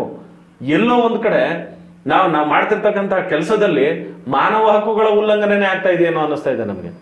ಮೂಲಭೂತ ಕಚೇರಿ ಅಂತಕ್ಕಂಥದ್ದು, ಒಂದು ಶೌಚಾಲಯ ಅಂತಕ್ಕಂತಹ ಒಂದು ಮೂಲಭೂತ ಸೌಲಭ್ಯ, ಇವೆಲ್ಲವೂ ಕೂಡ ಅತ್ಯಂತ ಅತ್ಯಂತ ಅತ್ಯಂತ ಬೇಕಾಗೇ ಇರತಕ್ಕಂತಹ ಸವಲತ್ತುಗಳು. ಯಾವುದೂ ಇಲ್ಲದೆ ನಾವು ಕೆಲಸ ಮಾಡ್ತಾ ಇದ್ದೀವಿ, ನಮ್ಮದೇ ಖರ್ಚನ್ನು ಹಾಕಿ ಸಾರ್ವಜನಿಕರಿಗೆ ಸೇವೆ ಕೊಡ್ತಾ ಇದ್ದೀವಿ. ಹಾಗೆ ಏನು ನಮ್ಮ ಕಳೆದ ಬಾರಿಯ ಮುಷ್ಕರದಲ್ಲಿ ನಾವು ಬೇಡಿಕೆಗಳನ್ನು ಇಟ್ಟಿದ್ವೋ ಅದರಲ್ಲಿ ಕೆಲವೆಲ್ಲ ಸರ್ಕಾರದ ಹಂತದಲ್ಲಿ ಅತ್ಯಂತ ಒಂದು ಧಾರಾಳ ಮನಸ್ಸಿನಿಂದ ನೌಕರರಿಗೆ ಒಳ್ಳೇದು ಮಾಡಬೇಕು ಅಂತಕ್ಕಂಥ ಯೋಚನೆಯನ್ನ ಮಾಡಿದ್ದೇ ಪಕ್ಷದಲ್ಲಿ ಅತ್ಯಂತ ಸುಲಭವಾಗಿ ಬಗೆಹರಿಸ್ತಕ್ಕಂತಹ ಕೆಲವು ಬೇಡಿಕೆಗಳು ಇದೆ, ಅದನ್ನು ಕೂಡ ಈಡೇರಿಸಬೇಕು. ಫೈನಾನ್ಷಿಯಲ್ ಬರ್ಡನ್ ಆಗುವಂಥ ಒಂದಷ್ಟು ವಿಚಾರಗಳಿದೆ, ಅದನ್ನು ಸಂಬಂಧಪಟ್ಟ ಇಲಾಖೆಗೆ ಕಳಿಸಿ ಮಾನ್ಯ ಸಚಿವರು ಕೂಡ ಮಾನ್ಯ ಮುಖ್ಯಮಂತ್ರಿಗಳಲ್ಲಿ ಕೇಳಿಕೊಂಡು, ಇವರ ಇಷ್ಟು ವರ್ಷದಿಂದ ಕೂಡ ಇದೇ ರೀತಿ ದುಡ್ದಿದ್ದಾರೆ ಇವರು ಸರ್ಕಾರಕ್ಕೋಸ್ಕರ, ಈಗಲಾದರೂ ಇವ್ರ ಕಣ್ಣೀರಿಗೆ ನಾವು ಕಣ್ಣೀರು ಒರೆಸುವಂಥ ಕೆಲಸ ಮಾಡೋಣ ಅಂಥೇಳಿ ಮುಂದಾಗಿ ಅದಕ್ಕೆ ಒಂದಷ್ಟು ಅನುದಾನವನ್ನು ಮೀಸಲಿರಿಸಿ ನಮ್ಮ ಬೇಡಿಕೆಗಳನ್ನು ಈಡೇರಿಸುವಂಥ ಕೆಲಸನ ಸರ್ಕಾರ ದಯಮಾಡಿ ಮಾಡಲೇಬೇಕು. ಹಾಗೆ ಇನ್ನೂ ಒಂದು ಮುಂದುವರೆದು ಕೆಲವು ವಿಚಾರಗಳಲ್ಲಿ ಸರ್ಕಾರದ ಮಟ್ಟದಲ್ಲಿ ಆಗುವಂಥ ಆದೇಶಗಳು ಕೆಳಮಟ್ಟದಲ್ಲಿ ಜಿಲ್ಲಾಧಿಕಾರಿಗಳ ಹಂತದಲ್ಲಿ, AC ಅವರ ಹಂತದಲ್ಲಿ, ತಹಸೀಲ್ದಾರ್ ಅವರ ಹಂತದಲ್ಲಿ ಸಮರ್ಪಕವಾಗಿ ಜಾರಿಯಾಗೋದಿಲ್ಲ. ಅದನ್ನೆಲ್ಲ ಸಮರ್ಪಕವಾಗಿ ಜಾರಿ ಮಾಡಿದ್ರೆ ಅವೆಲ್ಲ ನೌಕರರ ಸ್ನೇಹಿ ಆದೇಶಗಳಿದ್ದಾವೆ ಸರ್ಕಾರದಿಂದ, ಅವೆಲ್ಲವನ್ನೂ ಕೂಡ ಜಾರಿ ಮಾಡಿಸುವಂಥ ಕೆಲಸಕ್ಕೆ ಸರ್ಕಾರ ಕೂಡ ಕಟ್ಟುನಿಟ್ಟಾಗಿ ಕ್ರಮಗಳನ್ನ ತೆಗೆದುಕೊಂಡು ಮಾಡಬೇಕು.